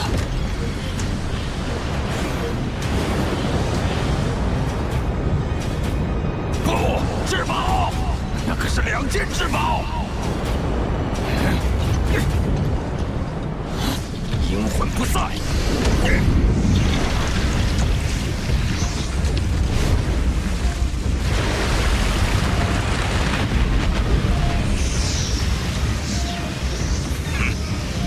算你跑得快。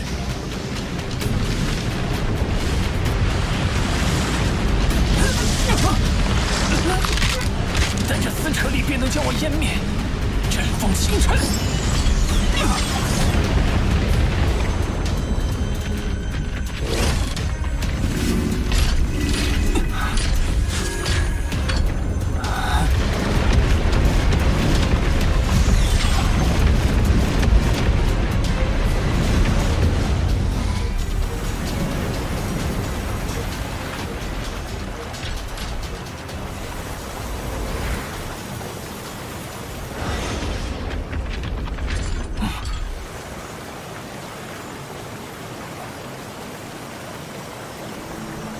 奇异的空间，有点像发现空间之心的地方。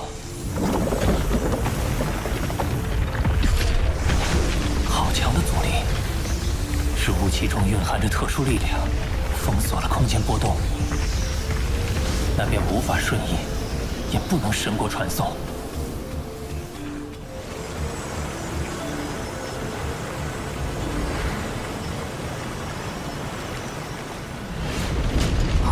那是什么？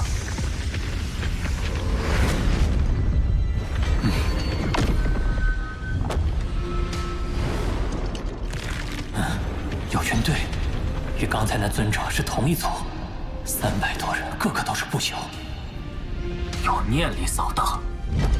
外族，你快去上报，其他人随我追击。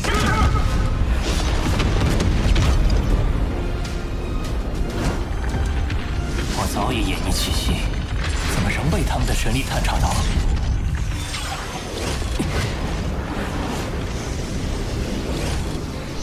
他们好生灵活，似乎完全不受雾气影响。不过，就凭你们还追不上我？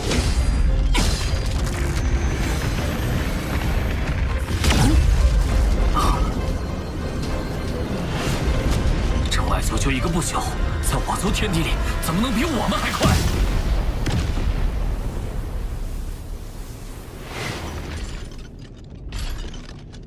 这里的土著身体基因非比寻常，随便几个士兵都这么强。如今我行踪暴露，恐怕很快会引来更多追兵。巴巴塔，这些异族什么底细？所有数据库中都搜索不到记录。难道真如传言所说，从不曾有人离开这里带出讯息？以魔杀分身天赋秘法玉的手段，来去当不成问题。魔杀分身眼看就快到了，不能功亏一篑。再等等，我先去问问混沌城主老师有没有情报可提供。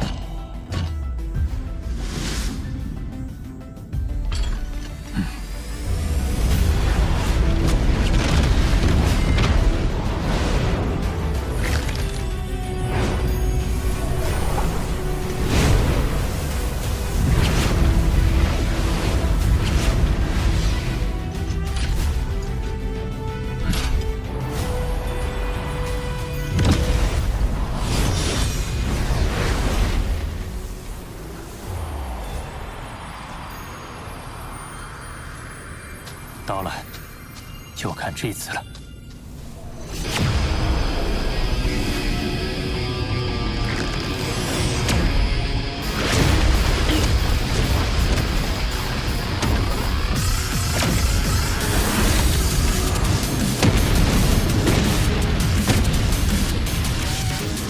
行动！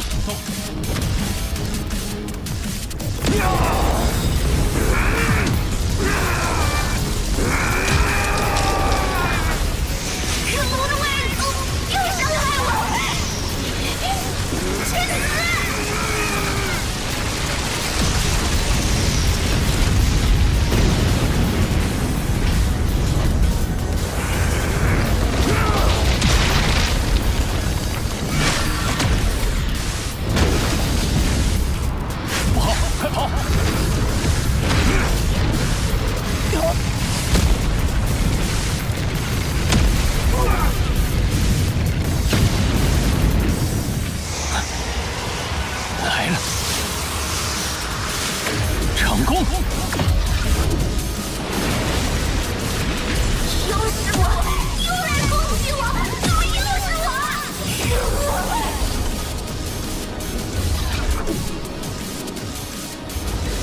很好，现在这个谋杀分身赶来了，不太对劲。前些日子，那些家伙还一直追着我，力度越来越大，甚至有过11名不朽联手围杀我。可现在，他们却突然消失了，这可不是什么好兆头。皇子殿下，整个包围圈300万将士已完成合围，9位将军也已就位，只等您一声令下。想不到这外族这么能逃，有趣的很。定要让我亲手击杀他。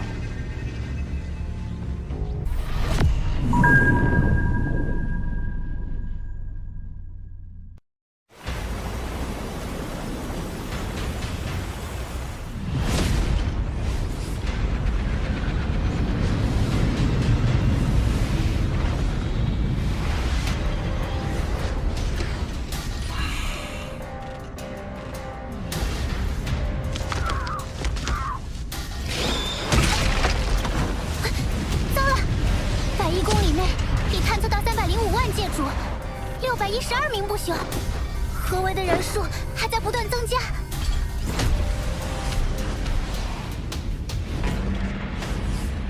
我族神力勾动九幽世界之力，能清晰查探出周遭一切非我族群之力的外族。数百万将士合力，我就不信那外族逃得脱。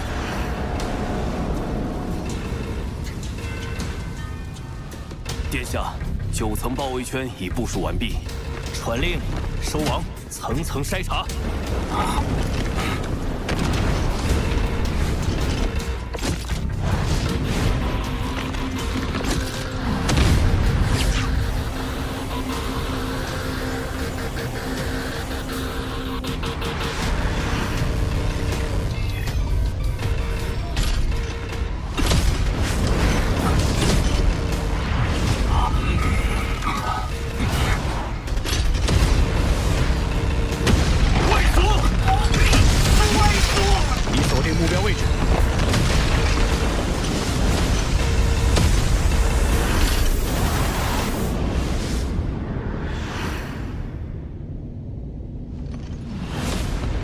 800不朽听令，9幽合击。 9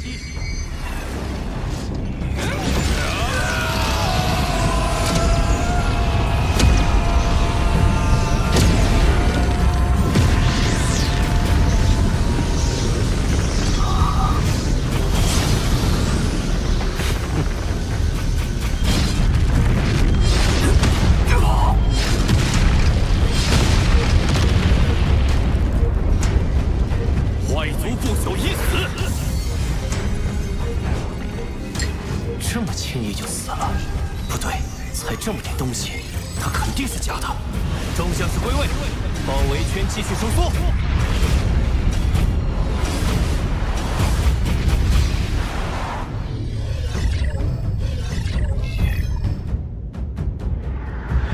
硬碰硬我毫无胜算，只能派不朽奴仆幻化成我的模样，暂时拖延时间。现在就看是包围圈收缩的快，还是磨砂族分身赶来的快了。好可怕的阻力，不仅无法瞬移，连返回都难。幸好我有天赋秘法玉，不然怕是要耗死在这里。发现外族！发现外族！发现外族！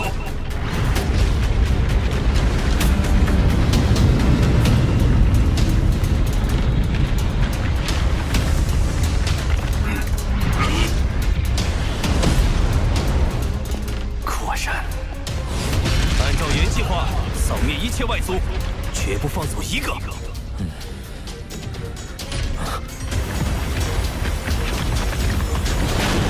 他们越来越近了。已经杀了39个，包围圈直径已缩小至10万公里，他快藏不住了。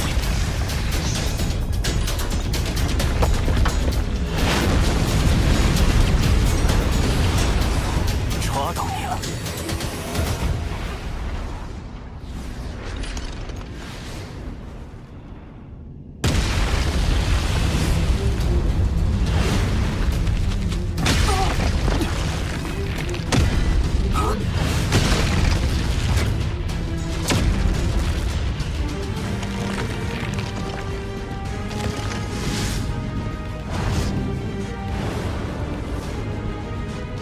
皇子殿下，都找遍了，这里连一丝外族的气息都没有。怎么会？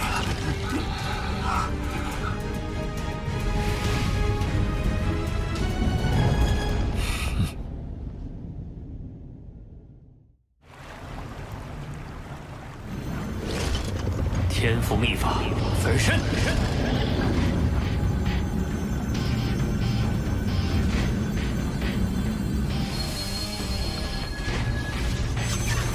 世界树的生命层次接近我体内世界孕育的极限，是成功，还是？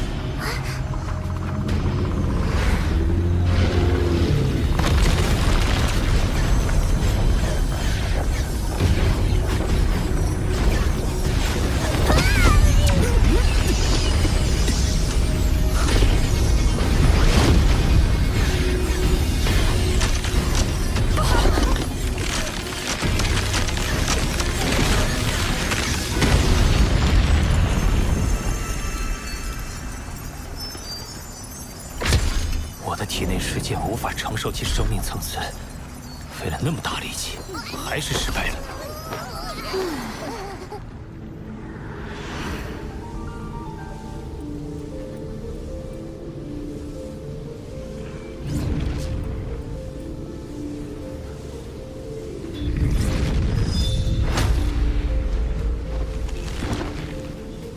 身体大小决定着神力多寡。若第3分身拥有足量神力攻击，可大大提高我的保命能力。还有什么借助其特殊生命，像世界树那样拥有庞大身体，适合作为我的第3分身？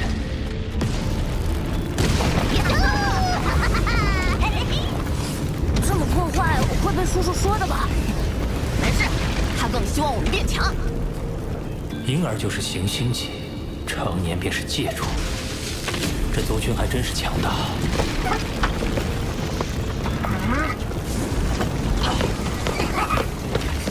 你们这些黄海孕育的，只有成为不朽，才有资格通过九幽漩涡去这一方世界之外，瞻仰祖海的壮阔。九幽漩涡，他口中的祖海是指九幽之海吗？哼，而我，嘿嘿，可是吸纳祖海中的精华诞生，你们就该封我为首领。吸纳祖海精华，九幽一族是能量类生命，诞生的方式果然特殊。黄海108座都位于九幽世界的中心，备受礼遇，受无数子嗣朝拜，且禁止任何人触碰，未必比祖海差。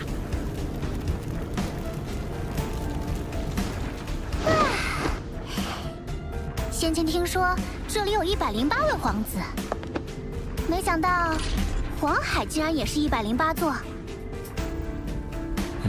怎么会这么巧？难不成每一座黄海都和皇子有关？甚至……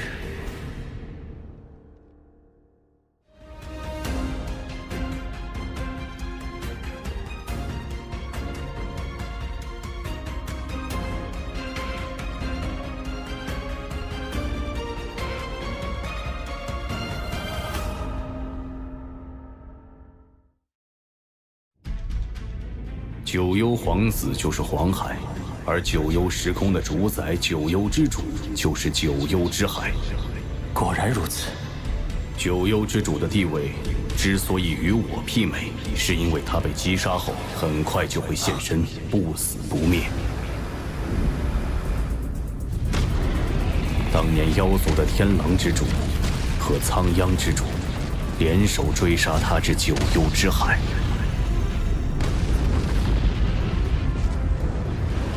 九幽之主逃入海中消失，随即整个海洋的无尽神力燃烧。苍央之主瞬间就被灭杀，天狼之主则靠至宝天狼殿才侥幸逃出。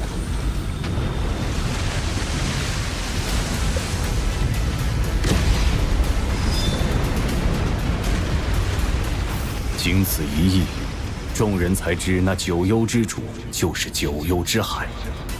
他一旦死了，九幽之海中就会诞生出新的一位，而九幽之海便是他源源不绝的能量源泉。有那直径10几光年的神力海洋，宇宙中谁能和他比拼神力？你问这做什么？弟子在九幽世界中探查得知，九幽之主有108名皇子，共108座黄海，便猜测其中关联。我想孕育的第3分身目标就是那九幽皇子。哦，有108位共存，生命基因层次应该不会太高，孕育成功几率会更高。九幽之主性情暴躁，你取其海水时若遭为难，实在无计可施，就向他亮明是我的弟子。此行务必小心，免得让老师惦念。你可知真眼得知你被逼入九幽漩涡后，不惜闯入九幽时空，与废镜王死战。后来呢？真眼厚积薄发，已于近日突破至宇宙尊者。废镜王实力远不及他，被杀得无路可逃。若非万峰尊者前来阻拦，废镜王必死。老师的恩情我一定偿还，而废镜王，他的命早晚由我来受。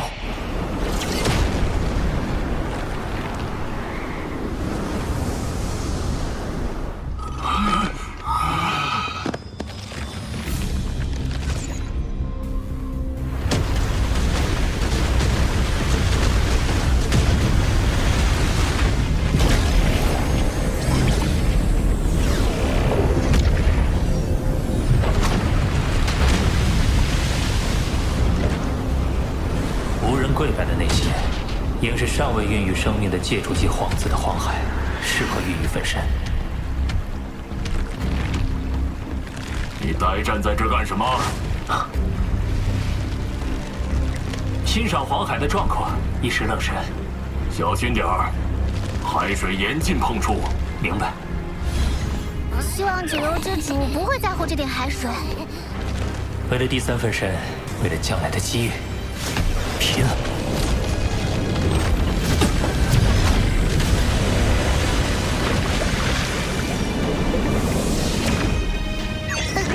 好浓的血腥气！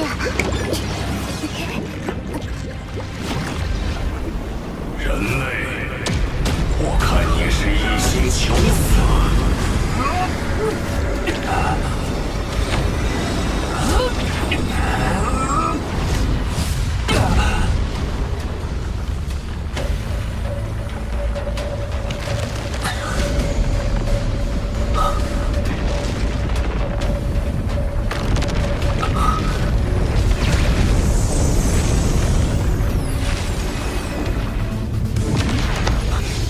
九幽之主，你在此逗留已久，应该知道黄海是禁止触碰的，竟还胆敢弄走海水！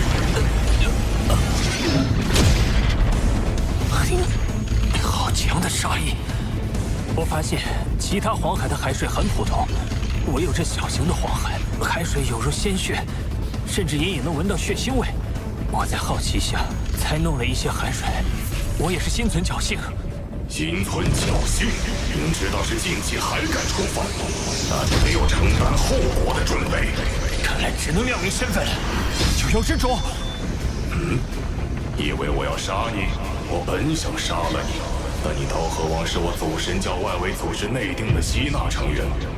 你若愿意成为我九幽一脉的护教使者，我便饶你一命；不接受，你知道后果。为的是这个。听说修炼兽神之道至5重传承者，就必须加入祖神教外围组织。你加入本就是迟早的事。加入还是不加入？拜见护教神主。你倒是聪慧，这是祖神令，你可借此与祖神教联系，切勿丢失。明白。去吧。刀河王可是自己送上门来的，那几个老家伙要是知道他入了我这一脉，不知会怎样。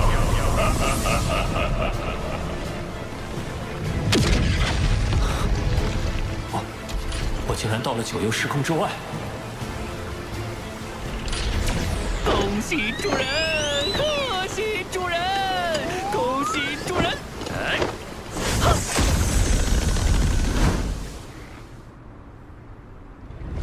海水到手，可以再孕育第3分身了。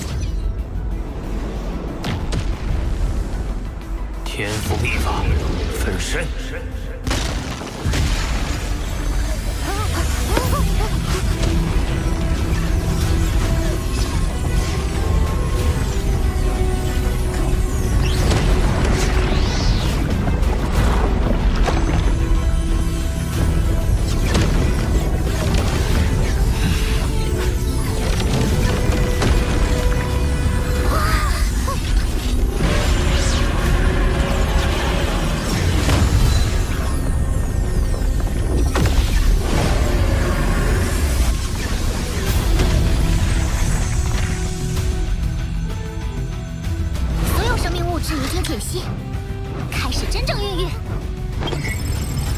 时间600年，成功了！将来我便会拥有无穷无尽的神力源泉，即使陨落，也能再度诞生。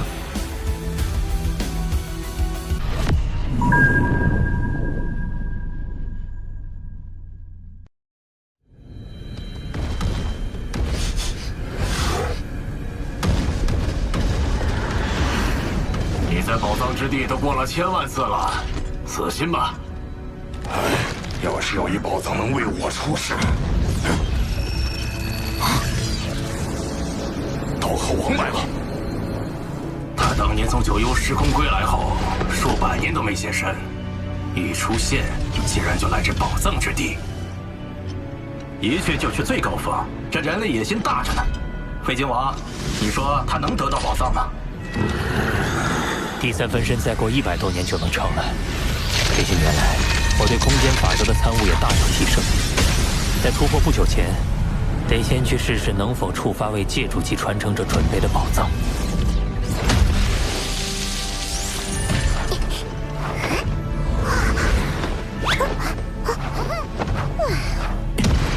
他还差得远。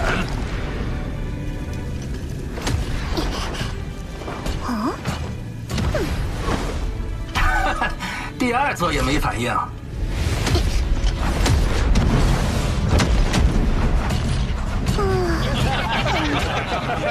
小小刀河王，这下该知道自己的斤两了。开启宝藏真难啊，这是最后一座了。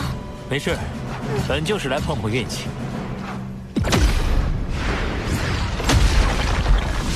宝藏！怎么可能？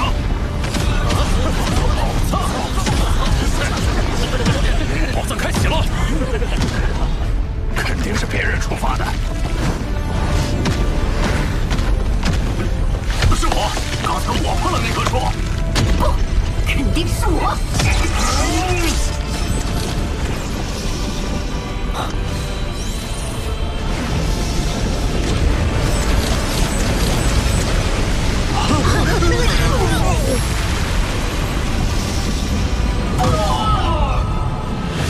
只有刀客王还没出来。看来这宝藏属于我。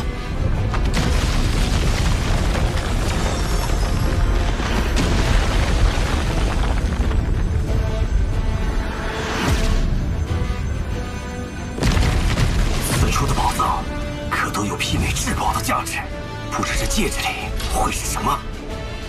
刀和王，日后我一定会让你明白，自身实力才是根本。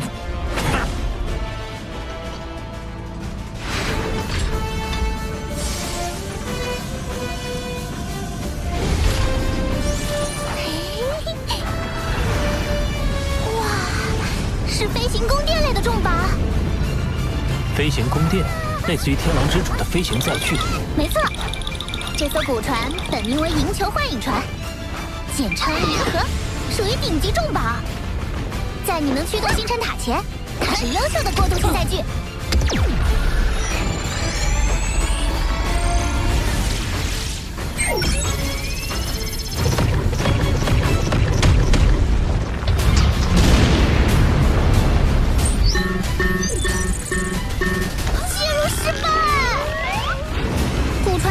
主人在权限上设了卡，只有破译密文才能解锁权限。可这种密文在我的数据库里没有记载。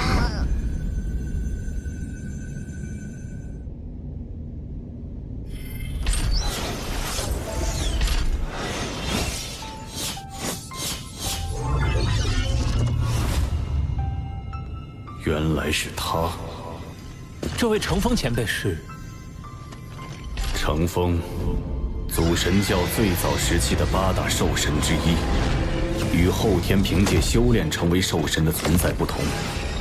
自宇宙诞生之初，他便融合本源法则，化身为兽神，属于天生兽神。他实力强大，只是天生兽神凝聚宇宙精华而生，无论鳞甲、皮毛、血液，都具有奇效，是强者眼中的珍宝。包括你使用的血络晶，也是天生兽神留下的。至此，你应能猜出乘风的命运。血络世界的兽神遭强者围杀而死，那乘风前辈也……他早已陨落。哪怕是天生兽神，也逃不过弱肉强食的铁则。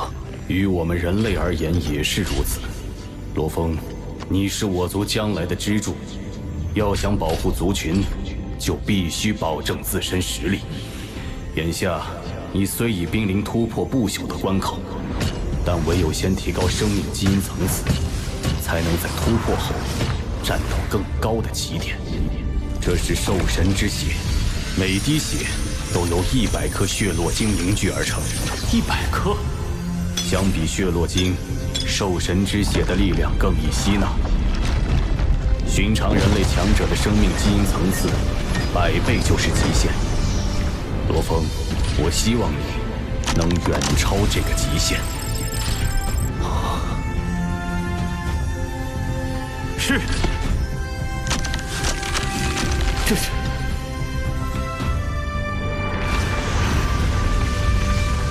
第3分身要诞生了。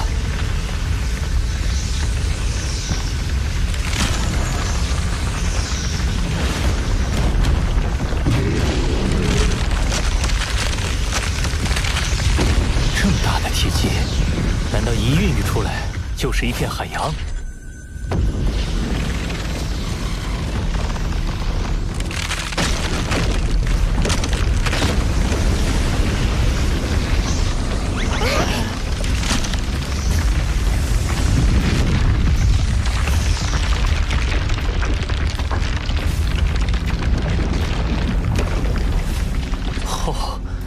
这第3分身竟然是血肉类生命，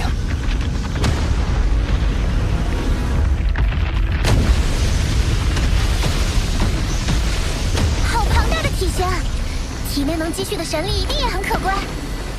考虑到与九幽之海的渊源，这第3分身不如就叫幽海分身。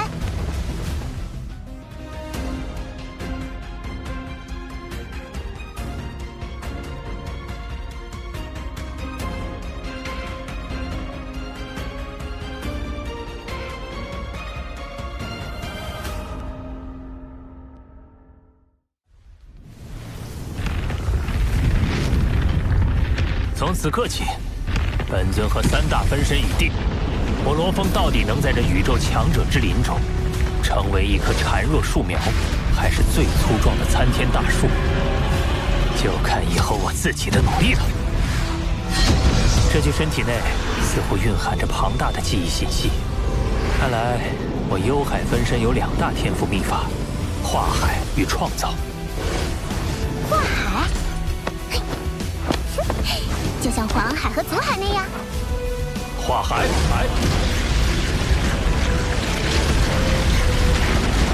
化海天赋能瞬间让分身化作无尽幽海，并且体积可不断膨胀，以此容纳更多神力。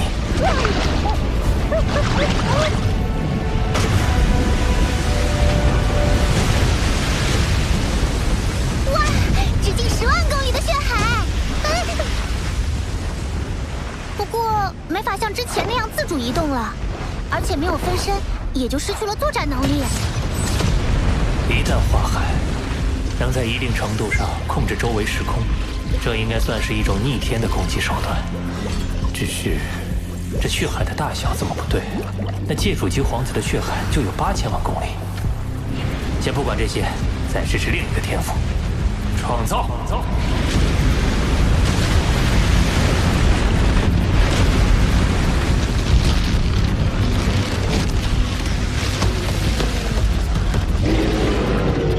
这是从无尽幽海中提炼出能量，再对生命基因进行组合，最终凝聚成生命。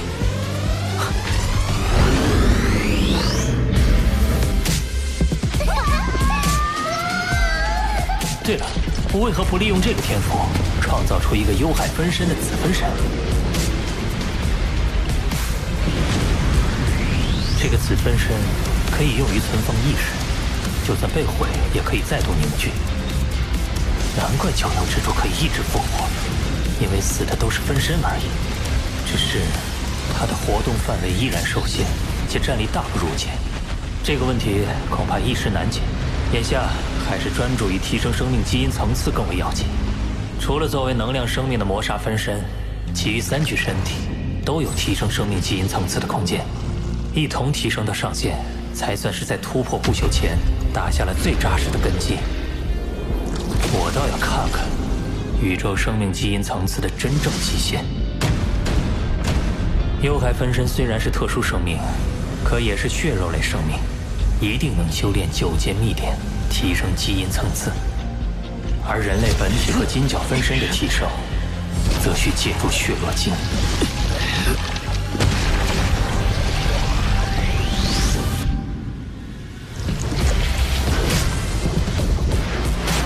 金角巨兽融合血络晶的数量已超300克，人类本尊却仅能融合82克。看来唯有靠兽神之血，方能更进一步。这股席卷而来的疼痛，远甚于融合血络晶之时。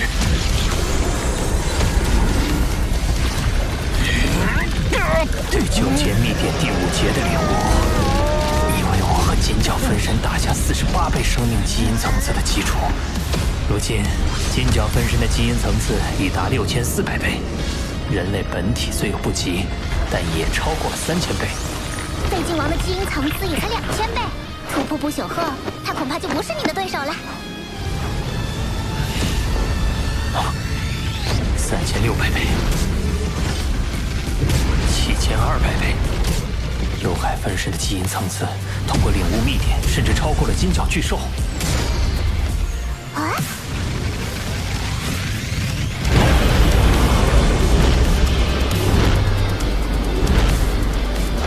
突破了1万倍，而且仍然没有到达上限。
刻得到蜕变，我的意识也被赋予了一段讯息。讯息是一套天赋秘法，我为宇宙。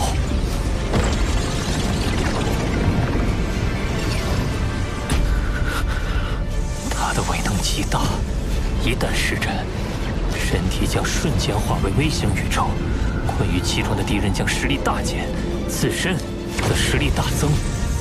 若是自爆，威力甚至堪比宇宙爆炸，可直接湮灭敌人。太离谱了！我跟着主人纵横宇宙这么多年，也想象不出它的威力。不过，该秘法耗费极大。以人类本体和金角分身的神力，甚至不足以施展一次。就算是神力最充沛的幽海分身，也会在施展10次后燃尽身体，而之后的神力补充又会十分缓慢。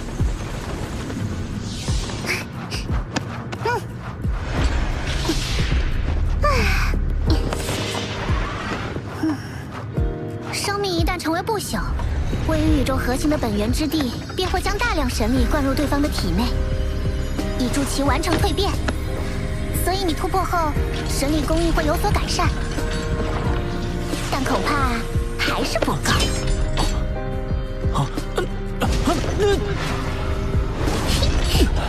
除非你在成为不朽前，最大限度提高神力的承载力，便可在突破后受到更多的神力灌注。要提高承载力，恐怕只有扩大分身的体积。对了，可以利用幽海分身的化海天赋。化海。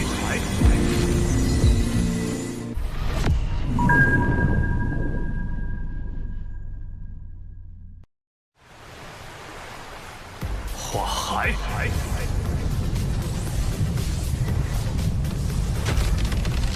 幽海分身化海之后，虽然会失去一个强大战力，但相应的却能获得一个容纳神力的巨大海洋。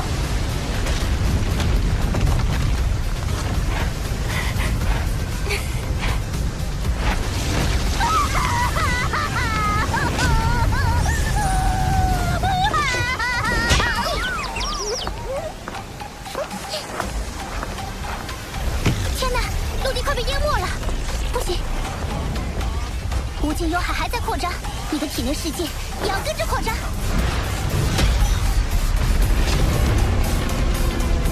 快吃！吃完以后，用你的能量扩大体内世界，我可不想被淹。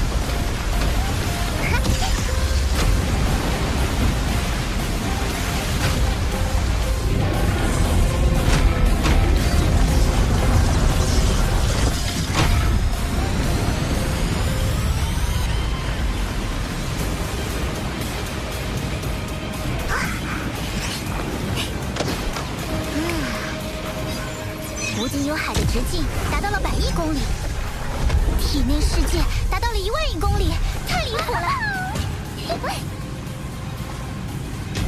终于，我的生命基因层次和神力承载的能力都已到达极限。主人，放心，一切顺利。很快，我就会着手准备突破不朽。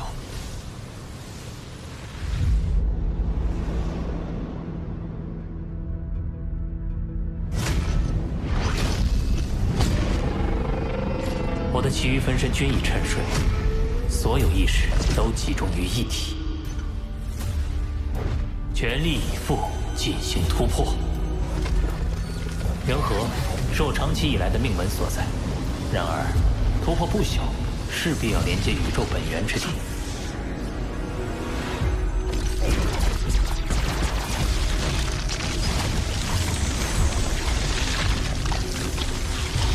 此时的元和反而成为了阻挡我连通本源之地的桎梏。只要突破元和桎梏，便能突破不朽。万星步道图第3式，星火贯天。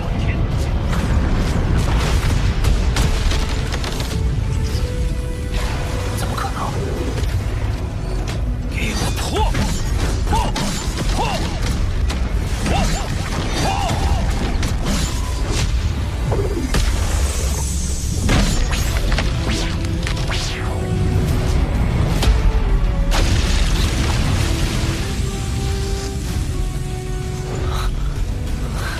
怎么可能？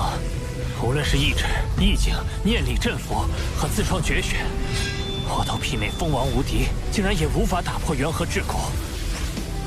还不是幽海分身生命基因层次突破10000倍，让元和得到蜕变。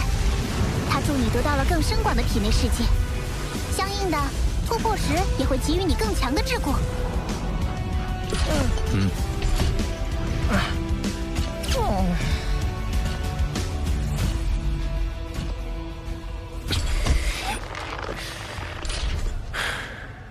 一饮一啄，但他真的要我耗费100万年，创造究极第3式才行。刀河王怎么还没突破不朽啊？当年风华绝代的刀河王销声匿迹了。看来刀河王也是徒有虚名，纯靠运气。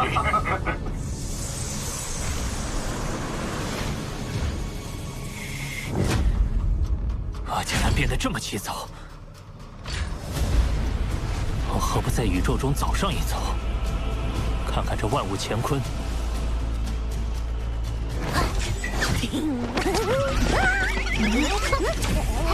阿巴达，出发，我们去宇宙中流浪。过去，我常常在封闭空间内枯坐，希冀着依靠个人推演领悟突破。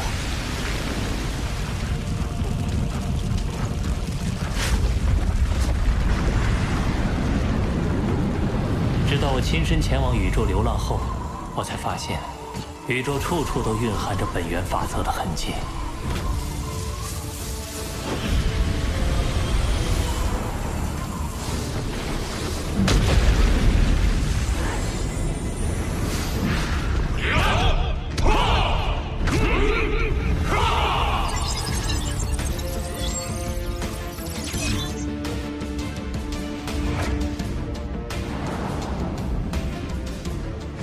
大至天体的诞生与湮灭，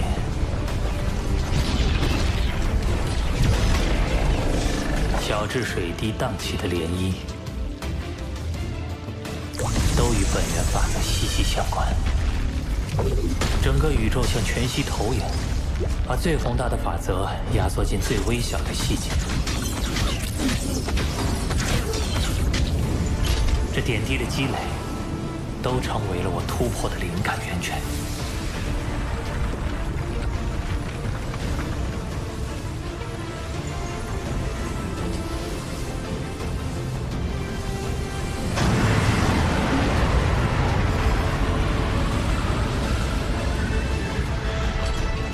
去突破不朽吧，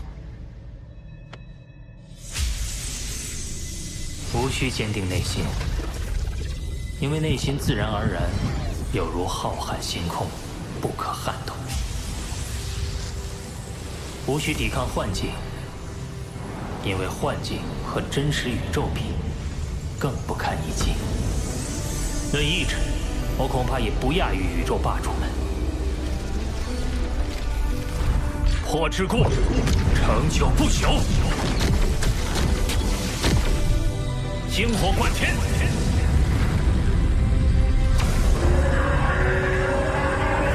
玉石焚，天崩地裂。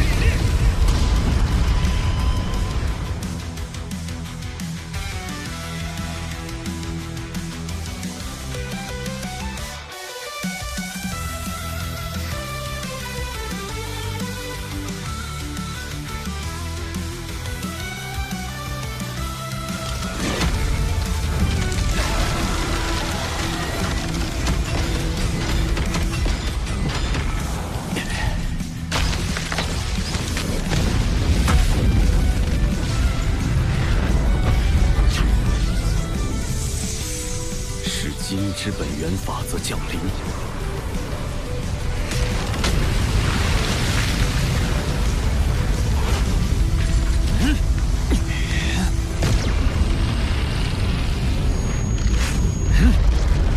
有谁跨入不朽了？这么大动静，难道是罗峰？这金之本源法则已经笼罩整个千宝河。寻常高手跨入宇宙尊者，也不及这威势的1%。哈哈哈，爽！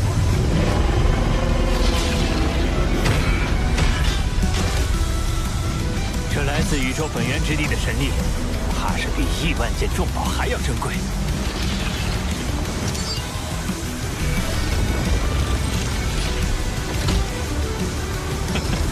痛快！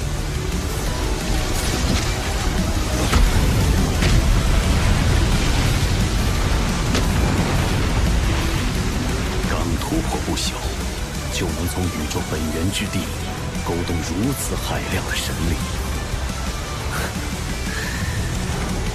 我人类之中，怕是很快就要诞生一个震慑亿万族群的超级存在了。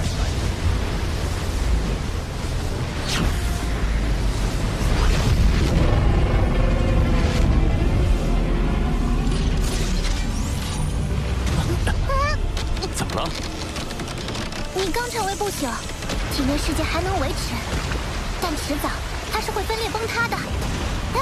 你需要尽快将体内世界与外界空间相结合，形成真正稳定而强大的空间，也就是神国。看来庆功宴只能以后再办。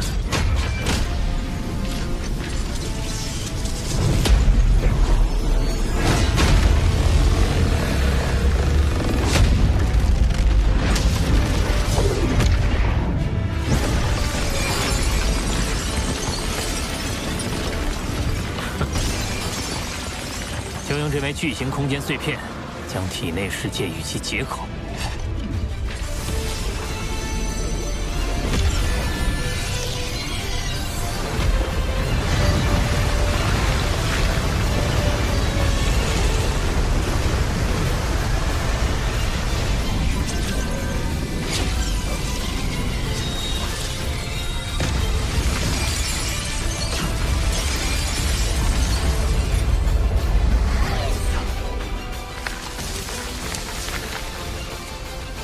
原本虚幻的体内世界，在结合过程中变得稳固。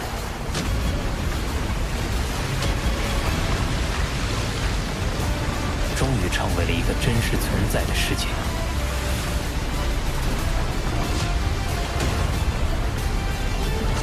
我与神国已然合一，如今神国以替代元和，成为我的命门。同时，我以无尽幽海为根基，结合天赋秘法和神国威能，可使我战力暴增，甚至足以灭杀宇宙尊者。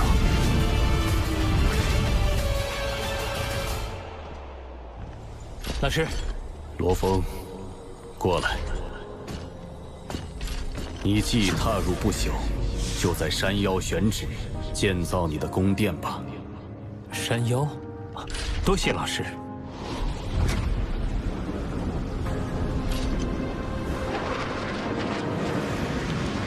是刀和王，他怎么到山腰来了？按惯例，不朽居于山脚，尊者居于山腰。混沌城主给你的可是尊者规格的待遇。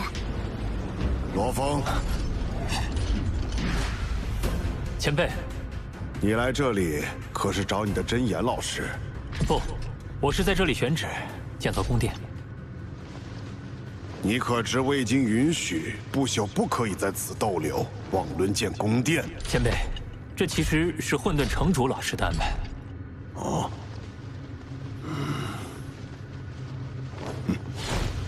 那你慢慢找吧。此处向来只有宇宙尊者可住，可罗峰居然破例，如何让诸多强者们信服？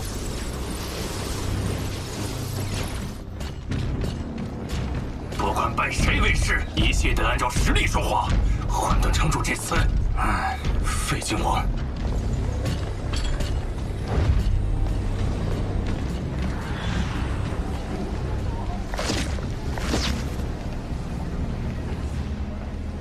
你来干什么？我来是为恭喜刀河王跨入不朽。恭喜，他是因为此前追杀不成，心怀不甘，来继续纠缠的吗？除了恭喜，还有何事？说吧。果然痛快。刀河王，我们不妨进行一场生死战斗。啊，在虚拟空间，在现实。既分高下，也决生死，你敢不敢？刀河王他俩进行生死战斗，如果怕了，可以拒。既然你自己寻死，我又怎会不给你机会？废金王何等实力，这人类也未免太过莽撞。刀河王一旦被杀，他的至宝被夺，可是会造成我人类族群的损失啊！